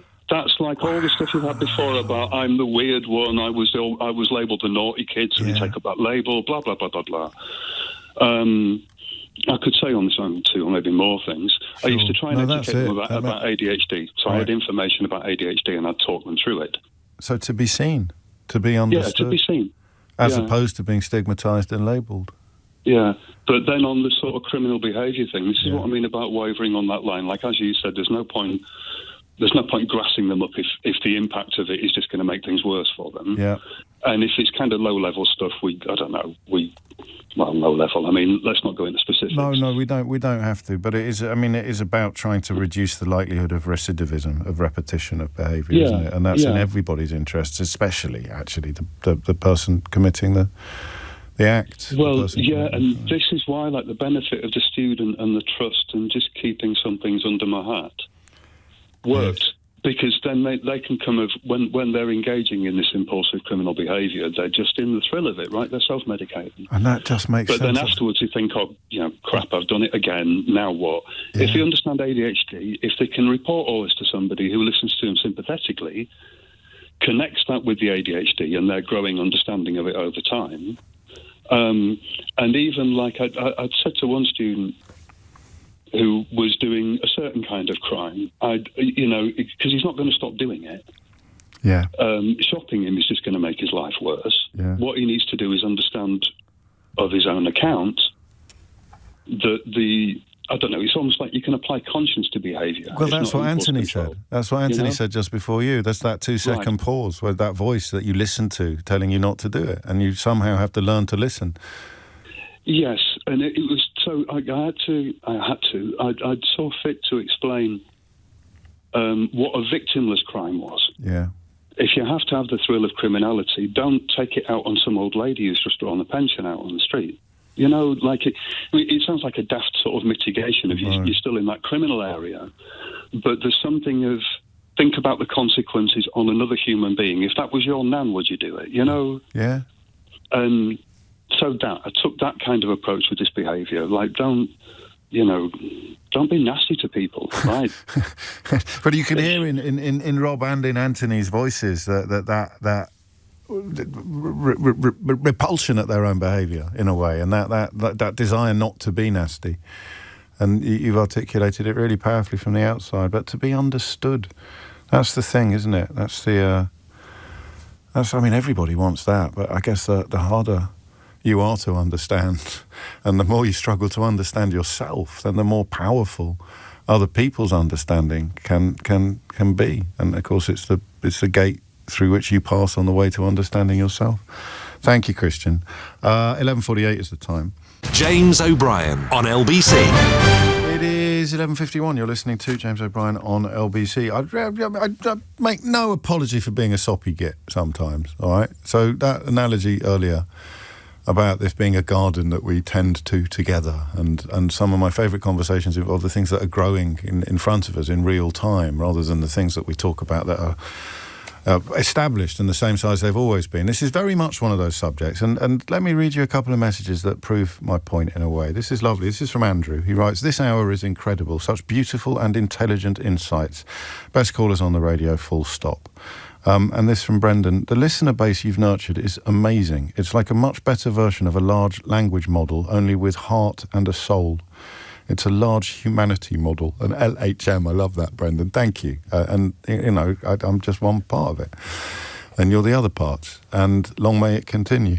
And on a rather lighter note, we actually have one winner. I thought that more people would get this. The question of which story in today's news is the absolute epitome of an anti-topic. In other words, a phone-in subject or a story that would prompt a radio phone-in in which the phones would ring off the proverbial hook, but not a single interesting contribution would be made. A good guess by about 20 people, but a day late. So there was a story around yesterday about speeding fines being wrongly issued as a consequence of cameras being wrongly programmed or something. I don't know. But that is really, really boring, but it would make the phones ring off the hook. This is even more acute, an even better example of that, and only Daniel has got it right, which is a shame, because that would have made it really easy to decide who to give a prize to if I was allowed to give out a prize, but Keith won't let me, because he's a spoilsport. And also because there are laws and rules and regulations and terms and conditions and small print, and this is a proper grown-up radio show. But here it is. Park rangers to hand out fines to speeding cyclists. So Wandsworth's in-house parks police have been stopping riders on Tooting Common in southwest London and issuing them with £50 fixed penalty notices. And I can tell you now that if you were to come onto the radio and say, do you think cyclists should get speeding notes, speeding fines, or you'd say, has a cyclist ever gone really fast and annoyed you, then your switchboard would go boom, shakalak. But you wouldn't hear a single interesting contributor to the programme. So there it is. Well played, Daniel. You know me so well. A special shout out, if that's the correct word, to the person who suggested the subject would involve nuclear fusion or nuclear fission. And quite how your brain works, I do not know. So you think that a story in the news about nuclear fission would prompt an avalanche of boring callers to a radio station? What on earth would the question be? Nuclear fission. Tell me your thoughts on 034560609. What on earth is going on in your head? And, of course, the difficulty in understanding what is going on in other people's heads informs the conversation we're currently having about ADHD. Time for one, possibly two more calls, because... hold on to your hats. PMQs is just around the corner. The last one of the year will be upon us in minutes. Before that, though, Tasha is in Staines. Tasha, what made you pick up the phone? context, I'm an ex-police officer, yes. currently a teacher, but I'm also a criminologist. Rightio. And I think what we need to do is really turn this around a little bit. I was listening to these callers and I can almost do a mind map in my head. I've got a daughter with ADHD as well. How we need to think about this is how many of offenders don't know they have ADHD. Yes. And there's so many different factors here. Take a scenario. You're drunk, there's disorder, you're having a punch-up with your mates. The officer comes along. Do they really need to arrest you? What if they were trained or had that experience to actually deal with that situation in a different way? To explain the behaviour to them. Why are we always having an arrest as a default? Policing isn't just about arresting. Policing is about empathy and trying to prevent the crime. And when I was an officer, there were so many occasions where, maybe from my own experience, that you could turn a situation around simply by the way that you speak to that person and the way that you're responding to their behaviour. Whereas now, we're so much of a figures culture, data, the default is arrest, or the amount of officers that we have, they do a fantastic job. Sure. But they're not trained to deal with that situation. Oh, and if you've got an offender who's reacting into that way, if we look at the types of offences, their fight or flight response, they don't know they have ADHD. They don't know that they're not reacting. Their response is to do with that. But the officer doesn't know how to deal with them. It can be the tone of voice. It can be where they move them to physically in the street. And this is to everybody's benefit, not just the potential or actual offender. It's to everybody's benefit. I'm going to read you something from a regular listener who used to be, as these things go, used to be the governor at HMP Belmarsh. John Podmore been in touch. He writes, people with ADHD, etc., are sadly easier to arrest. They are low-hanging fruit. Their behaviour is seen as irritating and frustrating, rarely dangerous except to themselves, so they're part of a large cohort of people imprisoned because we are mad at them rather than frightened of them. We are. And if we think about another scenario, someone that's a repeat offender of burglary, theft, shoplifting, okay? Yes. They can't hold down the job, for example, because they're not coping, they can't organise, they can't be timely, they speak out of turn. So their only resort is to go and steal. Because nobody is in custody after that arrest has suddenly thought, right, is there another reason that why they are a repeat offender of this type of offence? It's not just greed, it's not just drugs, it's not just alcohol, because they simply can't hold down a job and feel that there's no other option. This is joined up thinking, joined up police. It'll never catch on, Tasha. Yeah. But how many times have we sat in a custody, you've arrested the same person 3 times in a week? Yes. They cannot regulate themselves. And it's not working. It's not providing any service. It's not a deterrent. It's not. I mean, that is actually the adult equivalent of me asking an hour ago, why do you keep beating the same children in school? Yeah. Because it's not changing their behaviour. And now you're saying, why do we keep arresting the same people for the same offences? Because whatever it is the system is doing is not changing their behaviour, improving their outcomes or enhancing their community. It's just like a weird... It's like that thing that Einstein never actually said about the definition of insanity being doing the same thing over and over again in expectation of a different result. Tasha, you've taken me right up to the wire. It's the only reason I'm moving on. I could listen to you for a lot longer. Extraordinary level of qualification, and literally by complete coincidence, as Tasha was reflecting upon her time as a police officer and her current role as a criminologist and teacher, John got in touch, the former governor of HMP Belmarsh, singing from a very similar hymn sheet. I wonder what hymn sheet Kemi Badenoch will be singing from today, Natasha Clark. I thought you were going to go with the definition of insanity is doing the same thing again, going back to Kemi Badenoch. Yes, that would also work. That does work. The final PMQs of the year is among us. Are you excited, James? Excited is a very broad goal. Well, mouth. Keir Starmer wasn't quite on the ball last week, we both agreed. So it felt like, potentially Kemi Badenoch had a little bit of a better run. So will he have done a little bit more homework for the final one? Because this is, like I say, the final chance for him to stick the boot in a little bit of each other before we all go home for the Christmas break. He's got a few bits of good news to point to. Inflation being unexpectedly down. The Erasmus scheme announcement today. Lots of his backbenchers, I'm sure, will really welcome that. He's got the violence against women and girls strategy, which has generally been quite well received by most charities. Yeah. And, of course, some more allegations against Nigel Farage. I wonder if there'll be a small joke to sort of poke fun at Nigel Farage in some way today, because he does like to do What are the new ones? I've somehow missed that. There's more allegations against Nigel Farage today. More than 20 former students and staff have signed an open letter calling for him to apologise. ITV News has been speaking to some of them as well today. Gosh, how did I miss that? I'll send it to you direct next time. I'll look it up now. So 26 of his school contemporaries now just calling upon him to apologise. Yeah. But, of course, I mean, there was a Reform mayoral candidate yesterday who told David Lammy to go back to the Caribbean because his loyalties were... So this is the difficulty Farage finds himself in, is that if he apologised for saying those sort of things as a schoolboy, he'd have to fire his mayoral candidate for saying those sort of things as an adult. Exactly, and I think, Jake Richards, the Labour MP and Minister that was on speaking with Andrew Marr last night, sort of said it pretty just succinctly. If this had been a Labour candidate, they would have been gone by the end of the day. Yeah. Keir Starmer has taken incredibly strong action against anybody he doesn't feel is a proper candidate, and they really can put the boot into anybody in the Reform Party that they feel isn't going up to those standards. But Kemi Badenoch, I'm sure, will have a choice of topics as well. Will she do a scattergun approach like she did last week, which I think we both agreed did work for her quite well. Yes. She was quite effective. Topics she could use, I imagine she'll probably go on doctor strikes, won't she? 5-day walkout again.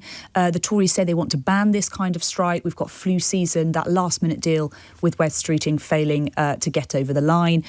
Farming as well, I wonder if that might come up. Keir Starmer earlier this week at his termly appearance at the liaison committee was asked about inheritance tax and farmers, and claimed that he was aware that some farmers, according to reports, are considering taking their own lives to avoid this new tax. So pretty powerful stuff happening at that liaison committee. I also wonder if Kemi Badenoch may talk about the reaction of the Jewish community in the wake of the Bondi beach attack in Sydney. Obviously, many of that Jewish community has been very angry and frustrated that the government is not doing more in terms of action, in terms of anti-Semitism. The government, I'm told, are going to be doing an action plan later this week on anti-Semitism. I haven't been able to find out too many more details. That's according to Steve Reid, the Housing and Community Secretary. But we've heard just from the Met Police in the last hour or so that they are going to be changing their rules around chanting at protests. And they say that is in light of recent events which have been happening around the world. So I wonder if Kemi Badenoch will mention that. There's a lot of options there. There's always a lot of options. Yeah, it'd be quite an achievement if you've managed to get none of them right. Yeah, I hope so. I know exactly. It's like whack a mole. I'm sure one of them will pop up. We shall see. It is that time. I remind everybody that we will cross with very little ceremony or warning live to the House of Commons as soon as Kemi Badenoch gets to her feet and asks the first question. I suppose I mentioned this to you last week, that she is going to end the year in a fairly good mood because she's still got her job. She is indeed. Whereas at the beginning of the year, I don't think many people would have put a large sum of money on her lasting the course. I would not have. I genuinely thought... Including Robert Jenrick. Yeah, I thought that she might get to conference season and face the leadership challenge, and she hasn't. We did speak last week about how we thought that Kemi Badenoch's been a lot better at Prime Minister's questions in the last few months. You asked me last week, had Kemi Badenoch changed some of her top team? And I said I didn't know. The answer actually is yes. According to Dan... Almost like I know what I'm talking about. Did you read that article from Dan Bloom from Politico? No, I didn't okay, know that. Well, they have shaken up the top team, and one of the people who they've brought in was an MP, Rob Butler, who's formerly a BBC and ITV presenter, and I wonder if that might have helped. Gaming. Exactly. PMQs. Yeah, absolutely. And to be fair, it has worked out, pretty well. Now, Tories I speak to say it's just that she's got more comfortable in the role. She's enjoying it more. She's settled in. She's obviously not facing any leadership challenge. But they have really cleared out the top team and put a whole lot of new MPs into that leaders of the opposition role, and clearly it's working. Yes, indeed it is. Whether or not it's any more entertaining, more or less entertaining for the average Joe, we have no way of knowing. A curious mixture of sort of anoraks and geeks who follow PMQs, but you don't have to be a professional anorak or a geek to find it engaging on a weekly basis. I do always get a ton of messages off people who clearly don't listen on a weekly basis and express absolute horror and shock at the uncouth nature of it all, the braying and the shout. I mean, I guess the more exposed to it you are, the less shocking it is. Exactly. We watch it every week, and we are not surprised to see MPs basically shouting at each other across the dispatch box and everybody jeering and laughing and poking fun. It's pantomime politics, isn't it? Some people say at its best. Some people say it's the House of Commons at its worst. Yeah, that's a really neat distillation. And then they break up, do they, tomorrow? Tomorrow's the last day of term. And they come back when? Do we know? I think it's January the 5th. OK, so a good break. Decent break. And here it is, the final PMQs of the year. Mr. Speaker, can I thank the Prime Minister for his words on anti-Semitism? What happened at Bondi Beach was an atrocity. But words of solidarity are not enough. We know the evil we face. Islamic extremism is a threat to Western civilization. It abuses our democracies and subverts our institutions. It is incompatible with British values. So it is not enough just to protect Jewish communities. We must drive Islamic extremism out of this country. Mr. Speaker, I would also like to send my best wishes to our armed forces, to the emergency services, and to everyone who will be working over Christmas.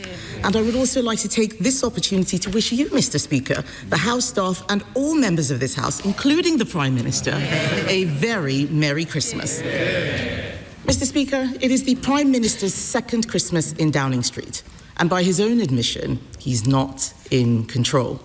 He says nothing happens when he pulls the levers. Does he blame himself or the levers?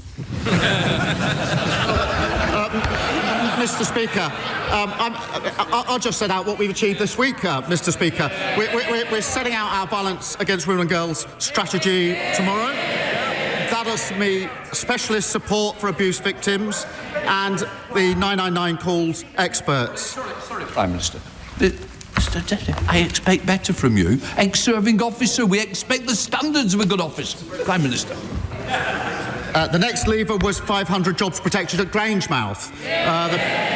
Partnering with INEOS to safeguard the plant's future.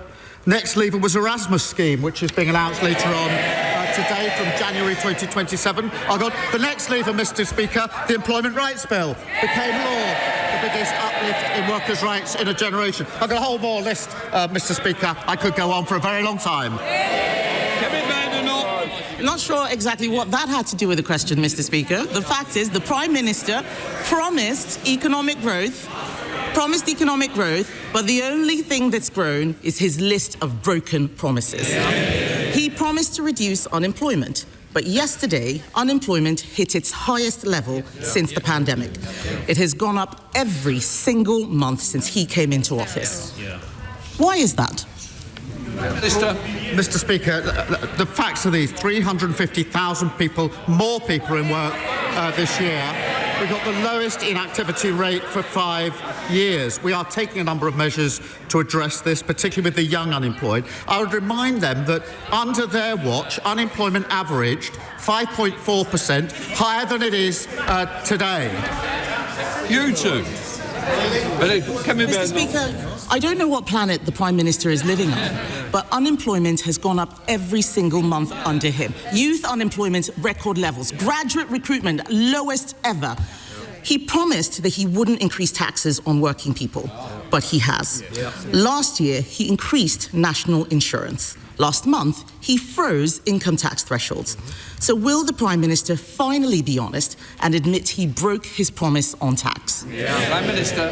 Mr. Speaker, I'm very proud that in the budget we had record investment into our public services. We stabilised the economy. and we bore down on the cost of living. They voted against all those measures. But, Mr. Speaker, it is a season of goodwill. Let me congratulate the Leader of the Opposition.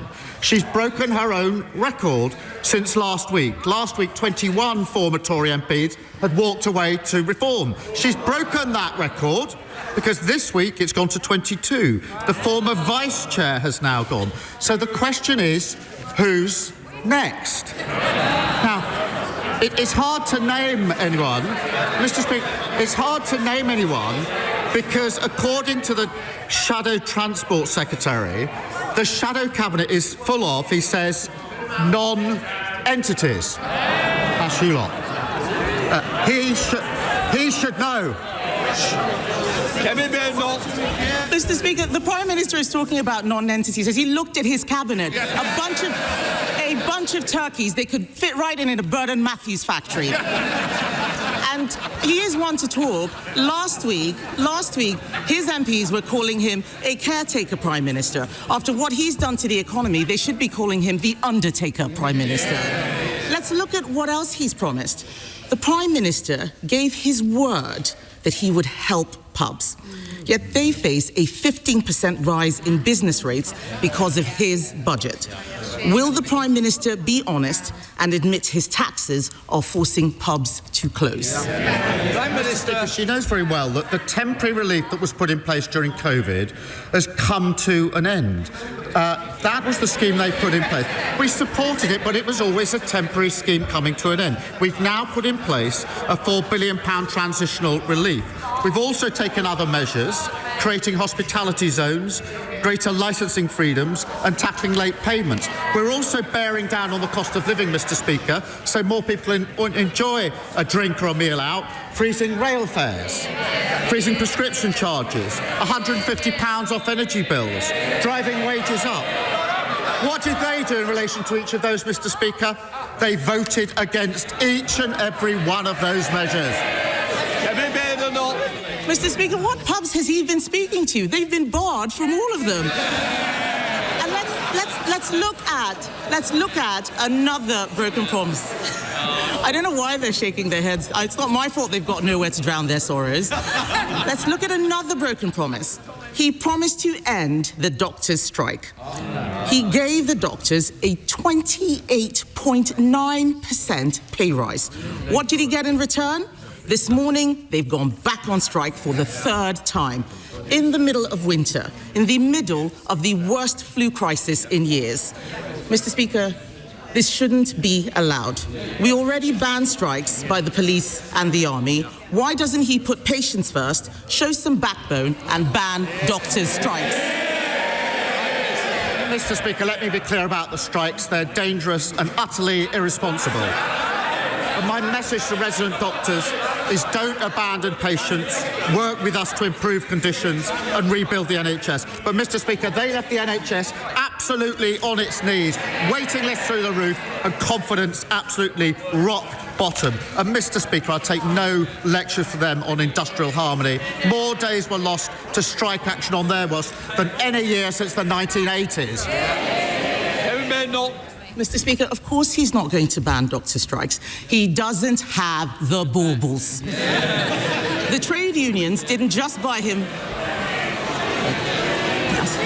They can shake their heads all they like. We all know who's running their party, and it's not him. The trade unions didn't just buy him for Christmas, they bought him for life. And this matters for all those people out there facing a difficult new year. The Prime Minister has lost control. It's not the levers that don't work, it's him. He's breaking every promise he has made. He promised to bring down unemployment, it's up. He promised he wouldn't increase taxes, they're up. He promised to end the doctor's strike, they're on strike again. Mr. Speaker, he said his main mission was economic growth, but the economy is shrinking. With a year like that, is it any surprise that all his MPs want for Christmas is a new leader? Mr. Speaker, we got the Muppets Christmas Carol here. The defections are happening so fast that at Christmas the Leader of the Opposition is going to be left home alone. And the member for Runcorn is clearly dreaming of a white Christmas. But, Mr. Speaker, We know what the Leader of the Opposition wants for Christmas. Her list to Santa is this. Dear Santa, please freeze the minimum wage. Please push hundreds of thousands of kids back into poverty and scrap maternity leave. Merry Christmas from the Tories. Mr. Speaker, what we're bringing is cheaper mortgages, new rights for workers and lifting 500,000 people out of poverty. We've achieved more in 14 months than they achieved in 14 miserable years. Jessica Ward. Thank you very much, Mr. Speaker. Ukraine is facing a fourth Christmas of war and loss. A Ukrainian family I met last week spoke movingly of the help and support that they had received from our community in Newport, but also of the real pain of separation from loved ones still in Ukraine serving near the front line. Will the Prime Minister join me in paying tribute to the bravery of these families and those that support them? And can he also take this opportunity for them in giving the House an update on what more we can do from this government to support our Ukrainian friends? Prime Minister. Well, can I heartily agree with her? British families have shown incredible kindness and hospitality. We have been working by way of update with our allies on frozen Russian assets to support Ukrainians in their hour of need. Today, Mr. Speaker, I can announce that we're issuing a licence to transfer £2.5 billion from the sale of Chelsea Football Club. That's been frozen, those funds, since 2022. My message to Abramovich is this: the clock is ticking. Honour the commitment that you made and pay up now. And if you don't, we're prepared to go to court so every penny reaches those whose lives have been torn apart by Putin's illegal war. Sir Ed Davey, Leader of the Liberal Democrats. Thank you, Mr. Speaker. Can I wish you, everyone in the whole House and the whole country, a merry and peaceful Christmas? And can I join the Prime Minister in expressing our horror at the appalling anti-Semitic terror attacks on Bondi Beach on the first day of Hanukkah? Our thoughts and prayers are with the families and friends of all those who've been killed and injured in this senseless act of violence, and our thoughts with the whole Jewish community. Mr. Speaker, I'm sure we've all heard British Jews explain how they no longer feel safe in this country. Many of us have friends who volunteer to put on stab vests and stand guard outside their synagogue, and at Heaton Park in October we saw why. Anti-Semitism is real, it is poisonous. We must all work together to stamp it out. The Board of Deputies have called for a comprehensive government strategy to tackle anti-Semitism. So will the Prime Minister commit to that today and set out what concrete steps he's taking to make sure Jewish people are safe in Britain? Prime Minister. Well, can I thank him for raising this really important issue? And it is really important that we have actions that match the words that we have expressed in response to these horrific attacks. The actions we've taken so far are increasing the funding for Jewish security up to £28 million. I'm pleased to do that, but I'm sad to do that. Having to pay more money and to provide security for people to be at their place of worship and to go to school is a sad thing for this country to have to do. I've ordered a review of protest and hate crime laws to stop protests breeding hatred. We're looking at new police powers to deal with repeat and targeted protests. And we've launched a review and training to tackle anti-Semitism in the NHS. There are other steps that we are talking to the community about taking, but all of those actions have already started. Red David. Thank the Prime Minister for that answer, and I hope he will look at the proposal from the Board of Deputies. I think we can work across this House to end the scourge of anti-Semitism. Mr. Speaker, turning to the NHS. Even before today's irresponsible strike by the resident doctors, patients were facing a terrible winter crisis. Thousands have been left on trolleys in hospital corridors for hours, no privacy, no dignity, some even sorting themselves because there was no response. And there's been some tragic cases, Mr. Speaker, some people even dying on those trolleys and left undiscovered for hours. And the expectation is that this could get worse. So will the Prime Minister make this his number one priority to end this crisis, with a mass vaccination programme to stop so many people ending up in hospital with this virus, and funding the social care places people need to leave hospital when they're ready.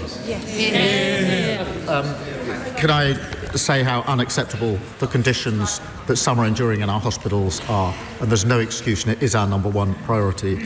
On vaccinations, we've had over 17 million patients vaccinated this year. That's an increase on last year, but I want to drive that up again next year because vaccinations make such a difference, both to patients and those who are staff within the hospitals. And of course, we touched on social care. Thank you. Brother McAvoy. Thank you, Mr. Speaker, and Merry Christmas to you and all your fantastic staff. And Prime the time Minister, is 20 minutes after 12. We will pick over that with Natasha shortly, but this thought from Scott perhaps sums up one element of PMQs rather well. He writes, "No one delivers a joke like Keir Starmer at the dispatch box, and for that we can all be grateful." James O'Brien on LBC.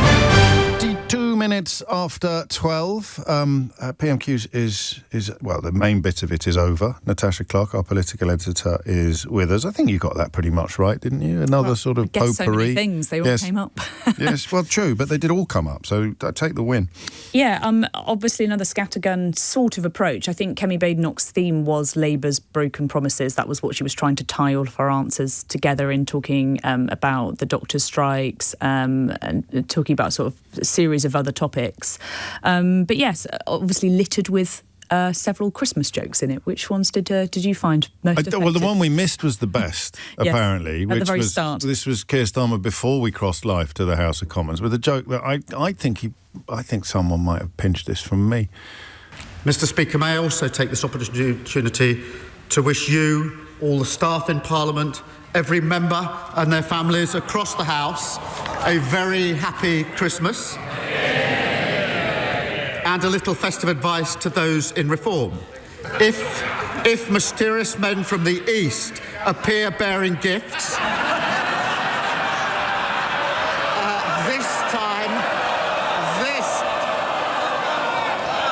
this time report it to the police. It's quite good, wasn't it? It's not. Well, I wrote 4 days ago in response to that dreadful woman who can't bear to see brown faces in adverts posting about a carol concert. I wrote, it drives her mad that the fighting age magi always have to come from the East. Nice. What's wrong with white wise men? Why are we being cancelled? Yeah, it's definitely taken the... There's a thing, I don't know, maybe everyone else was making the same joke at the same time and it's a coincidence. But anyway... There's no such thing as coincidences. Imitation is the sincerest form of flattery. You probably don't know who Bernard Matthews is. You know that I asked you. I said I don't understand this joke, and I didn't. He is synonymous with turkeys. So it's like a massive poultry producer from Norfolk. What Keir Starmer should have known, and although I suppose I had to double check, but I was fairly confident that they were forced to close factories largely as a consequence of Brexit.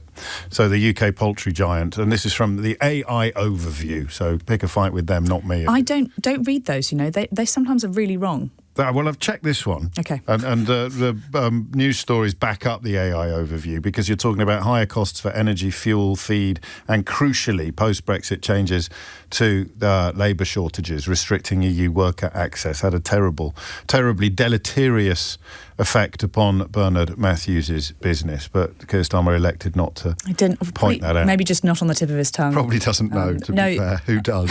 Well, AI had Keir Starmer as the leader of the opposition early this year, so I've now completely stopped reading AI summaries because I don't trust them anymore. But yes, Kemi Badenoch going on the idea of broken promises that she calls from this Labour government. Economic growth she talks about, the unemployment rate as well. It's fair to say that's probably going to be a bit of a thorn in the Prime Minister's side, the unemployment rate slowly ticking up.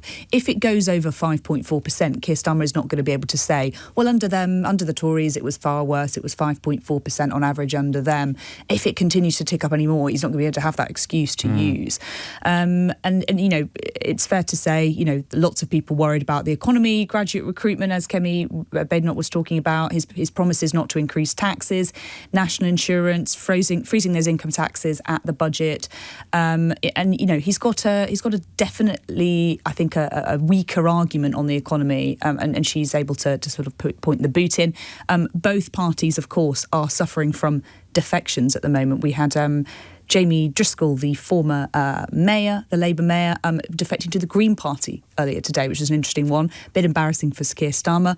He decided to talk about the 21 former Tory MPs that have walked away to reform. He names the 22nd one. Oh. I didn't know that was so it wasn't even 21 a thing. Last week and 22 more this week. No, not 22 more, as in they've had the 22nd.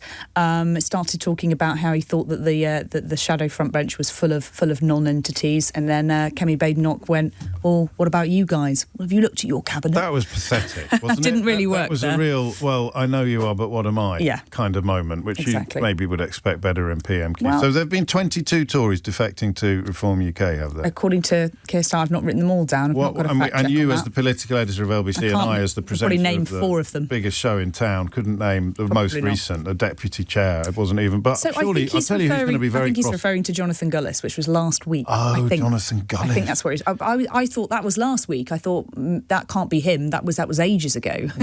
In the land of reform defections, there's usually one a week from the Conservative Party. Yes, despite, of course, this. Never trust a Tory. Did you get that? I'll repeat it. Never trust a Tory. This is a serious point here, right? What? You've forgotten where you are? Sorry. How many former Tories have to come over to reform before people start going, hang on, I voted for you, or I'm voting for you, or I keep saying I'm going to vote for you, because you're not like the Tories. Why are you taking in so many former MPs? I think at some point many people are going to get a little bit upset with Nigel Farage welcoming so many former Tories to the fold. I just don't think it's going to last I would long. have thought so, but I suppose it adds to the veneer of respectability that he's desperate to apply to the party. But that's not why people are voting for reform. They're not voting for them because they feel like they are a respectable party, are they? I don't know. You'd have to ask them. They don't ring me anymore. And then to Ed Davey, who was very quiet today, very measured, very dignified, I would say, actually, in contrast, arguably, to the other two. He doesn't do pantomime politics in the same way, does he? No, he's which is odd, because, of course, when he's out on the stump, he behaves like a court jester. Yeah, exactly. But in the chamber, it's a serious Ed Davey on. Very true. Talking about British Jews, anti-Semitism, and is the government going to commit to a strategy? Again, I thought that was odd that Keir Starmer didn't say that when his own housing secretary has said we have a specific strategy coming as soon as this week. Keir Starmer choosing to put the boot into Abramovich, obviously those frozen assets from Chelsea Football Club sale, which the government says is fully prepared to take him to court over to try and get those funds released and to give them to Ukraine instead. That's something that the government have been pushing on for quite a while. There hasn't really been any news on that. I think the last report I saw on that was about 6 months ago, so they're clearly trying to put the pressure on him to act there.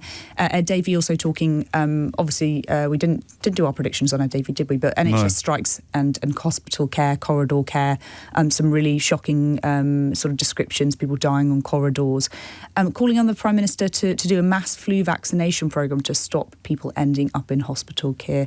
Did not take that opportunity, but says that 70 million people have been vaccinated, saying corridor care is our number one priority. Wes Streeting said last week that they are going to try and end corridor care by the end of the Parliament. That seems like a very ambitious target for them. It certainly does. And that is it for another year. The Parliament continues today and tomorrow, but then they will be hanging up their stockings and hoping for a visit from Santa Claus. Yeah, and they both will be hoping for I think a better year than, well, especially Keir Starmer will be hoping for a better 2026 than 2025. But, you know, for both of them, I think it's fair to say, James, that these local elections that we're having in May are going to be really, really tough for both of them. And I wouldn't be surprised if we're talking about leadership challenges for both political party leaders within the next 6 months. What a time to be alive. It's going to be great fun. We'll see you, will we, before the end of the term? You will. Back in the studio, lovely. 12:30 is the time. Amelia Cox has the headlines. James O'Brien on LBC. It is 12:33 and you are listening to James O'Brien on LBC. You know, some stories just make you kind of go, hang on a minute, that can't be right. There's a refugee processing centre in Johannesburg, working on behalf of the United States government, has just been raided by immigration authorities, and 7 Kenyan nationals have been arrested during the operation while working illegally at a centre processing applications by white South Africans who've been given priority for refugee status in the US. I don't have anything to add to that. It's just an absolutely bonkers story, isn't it? And a mark perhaps of how mad everything is becoming. Let's inject some sense into proceedings with Peter Geoghegan, the editor of the Democracy for Sale Substack. And before we find out why you're here today, are congratulations in order, Peter, or was I hallucinating? You weren't hallucinating, James. I think we became the first, correct me if I'm wrong, with the first Substack newsletter to win a British Journalism Award last week. And probably useful for our conversation today, it was about our investigations into dark money in British politics. And a mark, perhaps, of how where you lead, many are still a little bit slow to follow. And you are here because Keir Starmer has announced an investigation into foreign election interference following the conviction, of course, of Nigel Farage's close friend, protégé and former leader of Reform UK in Wales for accepting bribes to promote Russian interests in the European Parliament. Before we get into the likelihood of this achieving what we would both like to see it achieve, what was your sort of initial reaction to the announcement? Do we file it under better late than never, or were you more cynical than that? I think I can be a bit of both. I think better late than never. I think this is an issue that we've long known we need to look at. We had the Russia report that came out from the Intelligence Select Committee years ago. We will remember, I'm sure we talked about it in this show. Eventually it came out. It did cast a lot of questions about the Brexit referendum. Nothing was done, nothing to see here. So in some respects, good to see something happening. I do wish it hadn't been done in this very nakedly partisan political way. I think that's a real problem. I think it's going to damage its credibility. You know, it's clearly aimed at reform, and already that's the way it's been interpreted by a lot of people, not just say on GB News. I think that is unfortunate. That's a problem, and that was kind of inevitable. And we know that these are all issues. They were issues before Nathan Gill was convicted, and they remain issues now. So I think it is unfortunate the government's been, not for the first time, slightly dragged to this place. Yeah, I mean, is that, if they'd announced it before the conviction of Nathan Gill, it would have landed very differently from announcing it afterwards. And yet, I suppose if they were here to defend themselves, they'd say, well, you know, we've had a major British politician jailed for taking bribes from a Kremlin stooge. Obviously, we have to find out whether or not this conduct extends further. Yeah, and I think that's a good part of this. But as I say, we've known that foreign interference is a problem in British politics. And frankly, we've known that our general political architecture is just not fit for practice for a very, very long time. The government knows it. That's why they brought forward an election bill. And so it's good to see it. It's good to see it's happening. But yeah, as I say, I think given how strong Labour was about these issues in opposition, it hasn't really delivered in government. You know, it talked so much about Tory sleaze in its manifesto. It talked about reforming political donations, etc. And they haven't really done very much so far. But as we say, at least we're here, we're talking about it, something's going to happen. It looks like it's going to happen quite quickly in terms of a report. It should be out by March. So we will have something at least to talk about with some sort of concrete detail in it. And where do you want them to look? What should they be looking at and what should they be looking for, Peter? Well, so what they've said is they're going to look at political finance and they're going to look at our laws around political finance and see whether they're strong enough and robust enough. They're going to look at potential listed contributions into things like cryptocurrency, the funding of third-party campaigns. They're going to look at things like the Electoral Commission and its independence. These are all well and good, but I think they don't go far enough. There's a number of big things, big ticket items that are missing here, really. One is we have a political system in which you can give unlimited amounts of money to people. So we had it last week. Christopher Harborne, who's perfectly entitled to give money, he gave £9 million to Reform. It's the biggest political donation by someone who's living in the biggest numerical donation. He's a Thai-based multimillionaire. That's totally allowed. During how that money is spent, we won't actually ever know because we only have spending caps and reported spending during general election years. So that's another big, massive loophole. Our lobbying system is a total joke. Anyone can walk through it. We did a big undercover investigation recently led by Donkeys, which showed how easy and cheap it was to buy political access for just $5,000. We posed as a fake Chinese company and were able to meet 10 MPs and a couple of government ministers. That's a big problem. And actually coming on top of all of this, one of the biggest ways in which we have foreign interference, particularly from Russia, but from others, is online and through social media. And that's where a lot of this is happening. And this isn't really going to even touch the sides on it. It looks like that's only going to be part of the conversation on this. What explains the reluctance? Because, I mean, you mentioned the work that you've done. You mentioned Led by Donkeys. Byline Times, of course, have also done sterling work on this.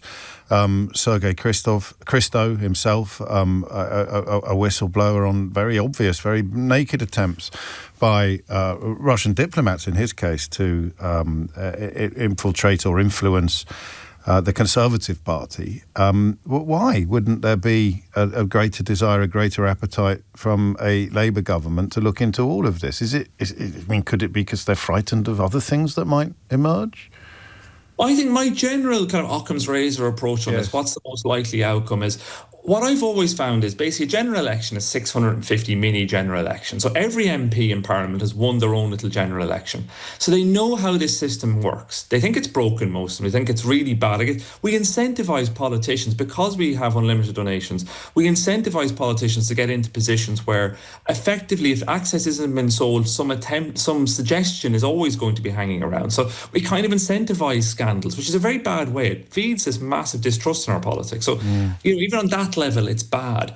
But part of the problem is every party that's won a general election for a very long time has taken in more money than anybody else. It happened last time with the Labour Party, because everyone saw the Tories. The Tories' donations in the short campaign were down 90% on the 2019 general election, 9-0, because people just abandon parties that look like they're about to lose power. So parties that are in power often think, we know how the system works. We can, the money side of it, we can make it work. So this is a bit like the system is bad, but it can't be that bad because we just won. Pretty much that. And we know how to win, so it'll work again. It's a very cynical perspective. Yeah. It's one of the most cynical aspects of our politics. And I think it opens up our politics to huge, huge problems and huge potential of this kind of foreign interference. And unless there's a willingness to do something about those big things, I do worry that this inquiry is going to find, it's not going to be able to do the kind of... that is the danger of those of us that have been following this more closely than most, is the danger of enhanced expectation, isn't it? So, for example, the Russia report published in 2020, when it was finally published in 2020 from the Intelligence and Security Committee, that line about MI5 actively avoiding looking for evidence that Russia interfered in our democracy should have been, broadcast from Piccadilly Circus in 30-foot-high neon lights, shouldn't it? Under Johnson, the security service actively avoiding looking for evidence that Russia interfered in our democracy. And then Johnson coming out and doing a lap of honour, crowing about the fact that they hadn't found any evidence of Russia interfering in our democracy. So an extraordinary juxtaposition of positions. So those of us who would be desperate for MI5 to have a better look for evidence that Russia interfered in our democracy are unlikely to be satisfied with this inquiry. It's not going to sort of revisit or relitigate some of those rather obvious potential scandals in our very recent past. No, it's not, frankly. I think that's a huge failing. And exactly that. If you don't look for evidence, surprise, surprise, you're not going to find it. Yeah. And the police constantly... And I actually can understand the police's position, because no one wants to get involved in politics. So it needs political leadership to do that. And unfortunately, there's a turkey's, as I say, there's a turkey's voting for Christmas aspect to this. But all it does is feed distrust and feed mistrust of our politics, which is what the government says it cares more than anything else about. So if you really care about it, I think there's a real... And there's an opportunity for an elections bill coming. So it's not like we have to, this is already happening. And at the moment, from what we're hearing about this elections bill, they're going to be very technocratic small changes that people like me who are in the weeds will talk about and think about. But actually the big picture isn't there. And that's why the government needs to act far more significantly. And perhaps this inquiry will provide the kind of ammunition that the government needs, but that is it only will do that, and it only will work if the government is willing to actually sit down and take a hard look at it and make some big decisions. Yeah, it's a neat explanation that of why perhaps they aren't. For people, again, who aren't as across the facts or the recent events as you are, just let me steer you back to something else they won't be looking at properly.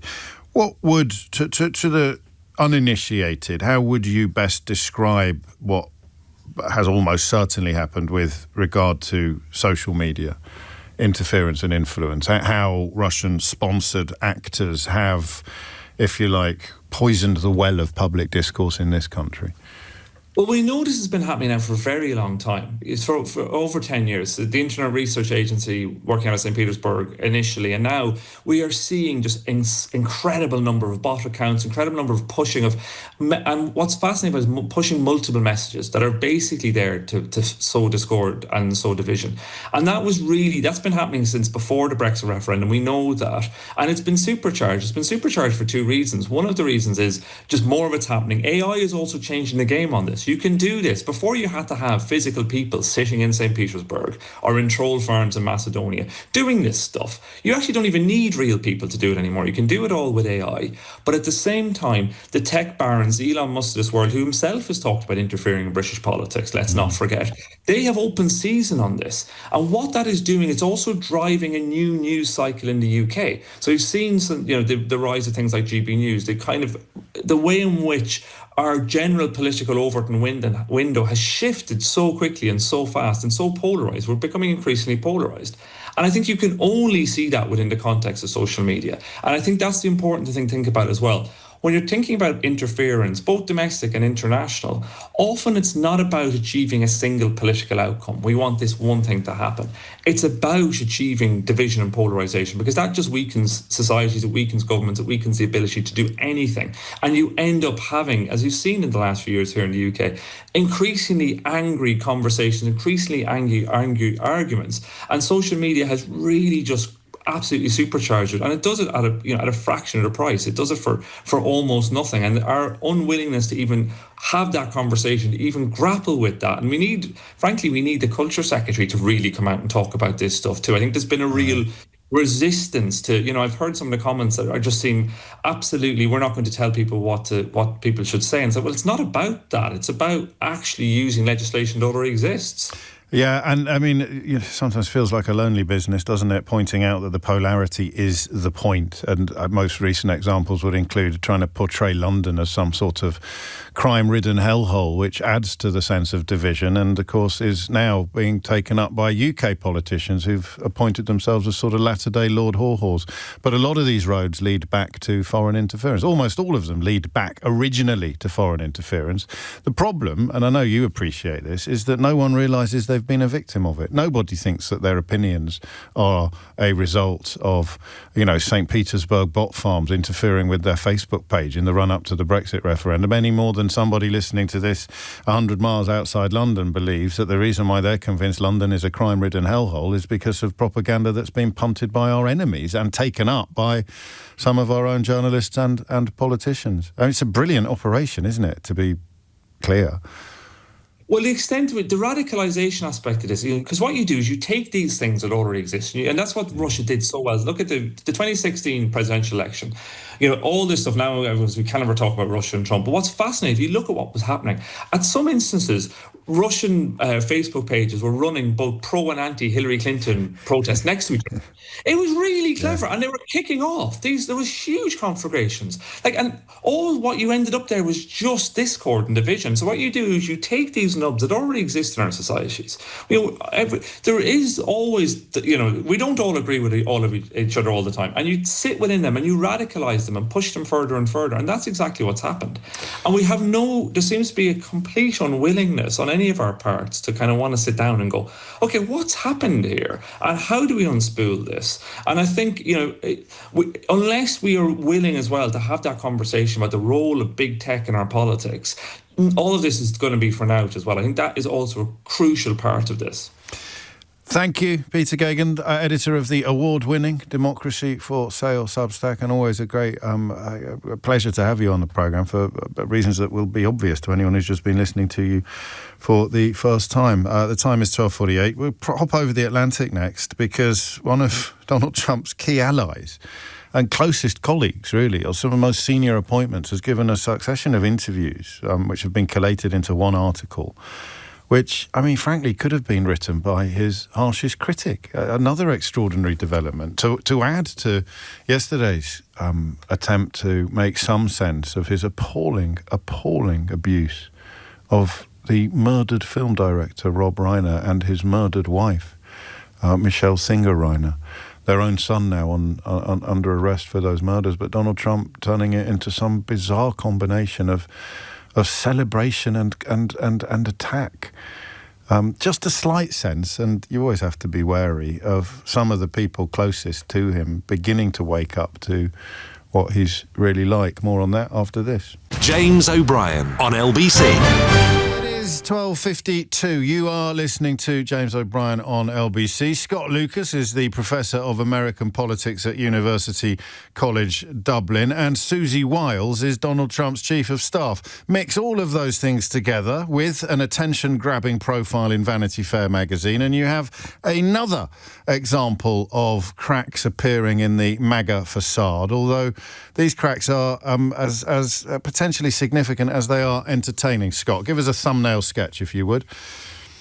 Well, thumbnail sketch is that Susie Wiles has been credited with bringing some type of stability to Trump 2.0 as opposed to the chaos of Trump 1.0.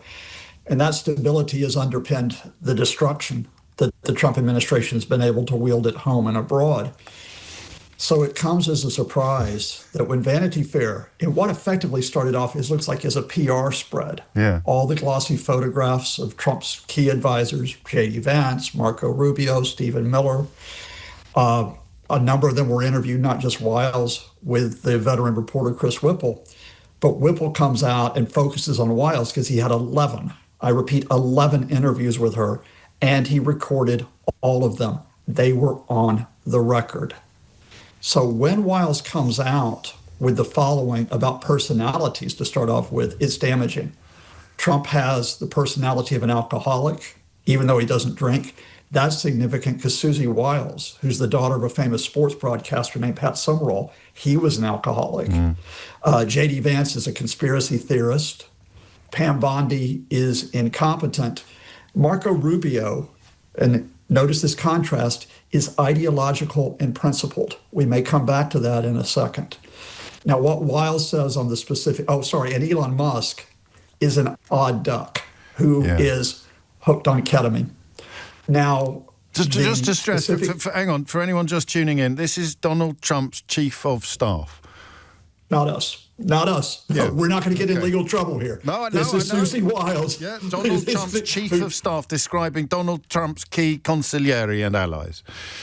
Absolutely. Now, when you link that up to the specific policies and actions that Trump has taken with his alcoholic's personality, in other words, being aggressive, feeling invulnerable, always feeling that he is in command and correct, you get, for example, the destruction of the U.S. Agency for International Development, including life-saving programs like the programs against aid that had been developed by the George W. Bush administration. Wiles says she thinks that went too far, too fast, but it went ahead.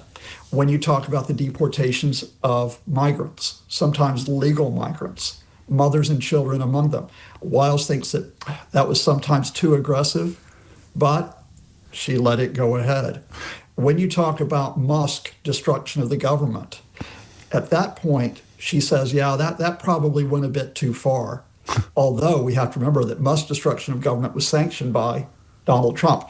So what I find interesting is this juxtaposition, that Wiles is willing to very subtly, and she is a veteran operator, undercut the people she worked with, but she still is defending what they did, albeit putting her hands up and said, maybe it went a bit too far, too fast. Or I was initially aghast. I mean, this is the bit I don't get. There's been, for people not following the story, she's described it as a disingenuously framed hit piece on me and the finest President, White House staff and cabinet in history, which is, so much yada yada. But she hasn't, as you've reminded us, been able to deny any of the details or any of the quotes. So, and this will be speculation because we may never know the answer to this question, short of her publishing some memoirs a few years hence. Why on earth would she speak like this? Is she just a brilliant journalist that has lulled her into a false sense of security on 11 separate occasions? Or could there be a hidden agenda, or are we missing something? Why on earth would she talk about her colleagues in such an unguarded and critical fashion?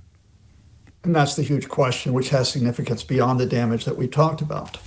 Because unless Susie Wiles simply fell for the veteran journalist Chris Whipple, who clearly told her and who recorded every conversation, because that's Vanity Fair's standard practice, then in fact she has deliberately planted these seeds. I will also emphasize, by the way, that the White House's organized rebuttal yesterday, every single official came out and said, Whipple omitted vital context. As Whipple himself noted in the response yesterday, when they say you omitted context because they can't challenge your facts and you can't challenge the record, you know that you've got them. Now, I'm going to speculate here, James, and I will emphasize this is speculation. Of course. I think Susie Wiles is looking to undercut certain people, and she may be positioning for where she goes next in 2026, 2027, and beyond. And remember that before working for Donald Trump, she worked for Ron DeSantis, the wannabe presidential candidate who failed miserably and who cut her loose. J.D. Vance does not come out well out of this. Trump does not come out well out of this. The one person who escapes damage personality-wise is Marco Rubio. Yeah. We are in the midst of a serious fight within the administration, for example, over Ukraine and Russia, in which you have a Vance camp and you have a Rubio camp. We also know that Vance is no fan of Rubio. Just speculation here, but I think Wiles is positioning herself, if she is dismissed or decides to leave in the next few months, I think she's positioning herself in terms of where she goes in 26 and in 28. Gosh. Well, we'll keep an eye on that. Very briefly, if you would, because Sheila Fogarty is raring to go. The National Review has published an extraordinary article today which has one editor describing Donald Trump as a hateful, raging lunatic with all the empathy of Jeffrey Dahmer. How significant do you think those hideous comments about Rob Reiner might prove to be? They do seem to have reached parts that previous behaviours of Donald Trump's haven't reached among his own support base. I think they're corrosive. I don't think they're fundamental, because I think the fundamental is going to be where the U.S. economy goes. But when people are feeling the pain of the economy, for Trump to go to them and say, you be loyal to me, when quite frankly he's violated the number one rule my grandmother set for me, you don't speak ugly. He's spoken ugly for years and gotten away with it. But the way that he trashed not only Rob Reiner, but remember Rob Reiner's wife, Michelle Singer Reiner, who were murdered as well. And when he showed no compassion, no sympathy, and he gloated about their murders, I think you may see even some of Trump voters peeling away now. Thank you, Scott Lucas, Professor of American Politics at University College Dublin, with that growing... I mean, it's always going to be gravity. It's just a question of how heavy it has to become before this ludicrous character starts sinking, and we're not there yet. If you missed any of today's show, you can listen back on our free Global Player app or the new LBC app, where you can stay up to date on the top stories and opinion, put your news categories in the order you want, pause and rewind live radio, and listen to a range of podcasts, including mine. It's Gareth Southgate on Full Disclosure this week, one of my all-time faves. Download the official LBC app for free from your app store now. Tom Sawbrick will be with you at 4, but now it's time for Sheila Fogarty. James O'Brien on LBC.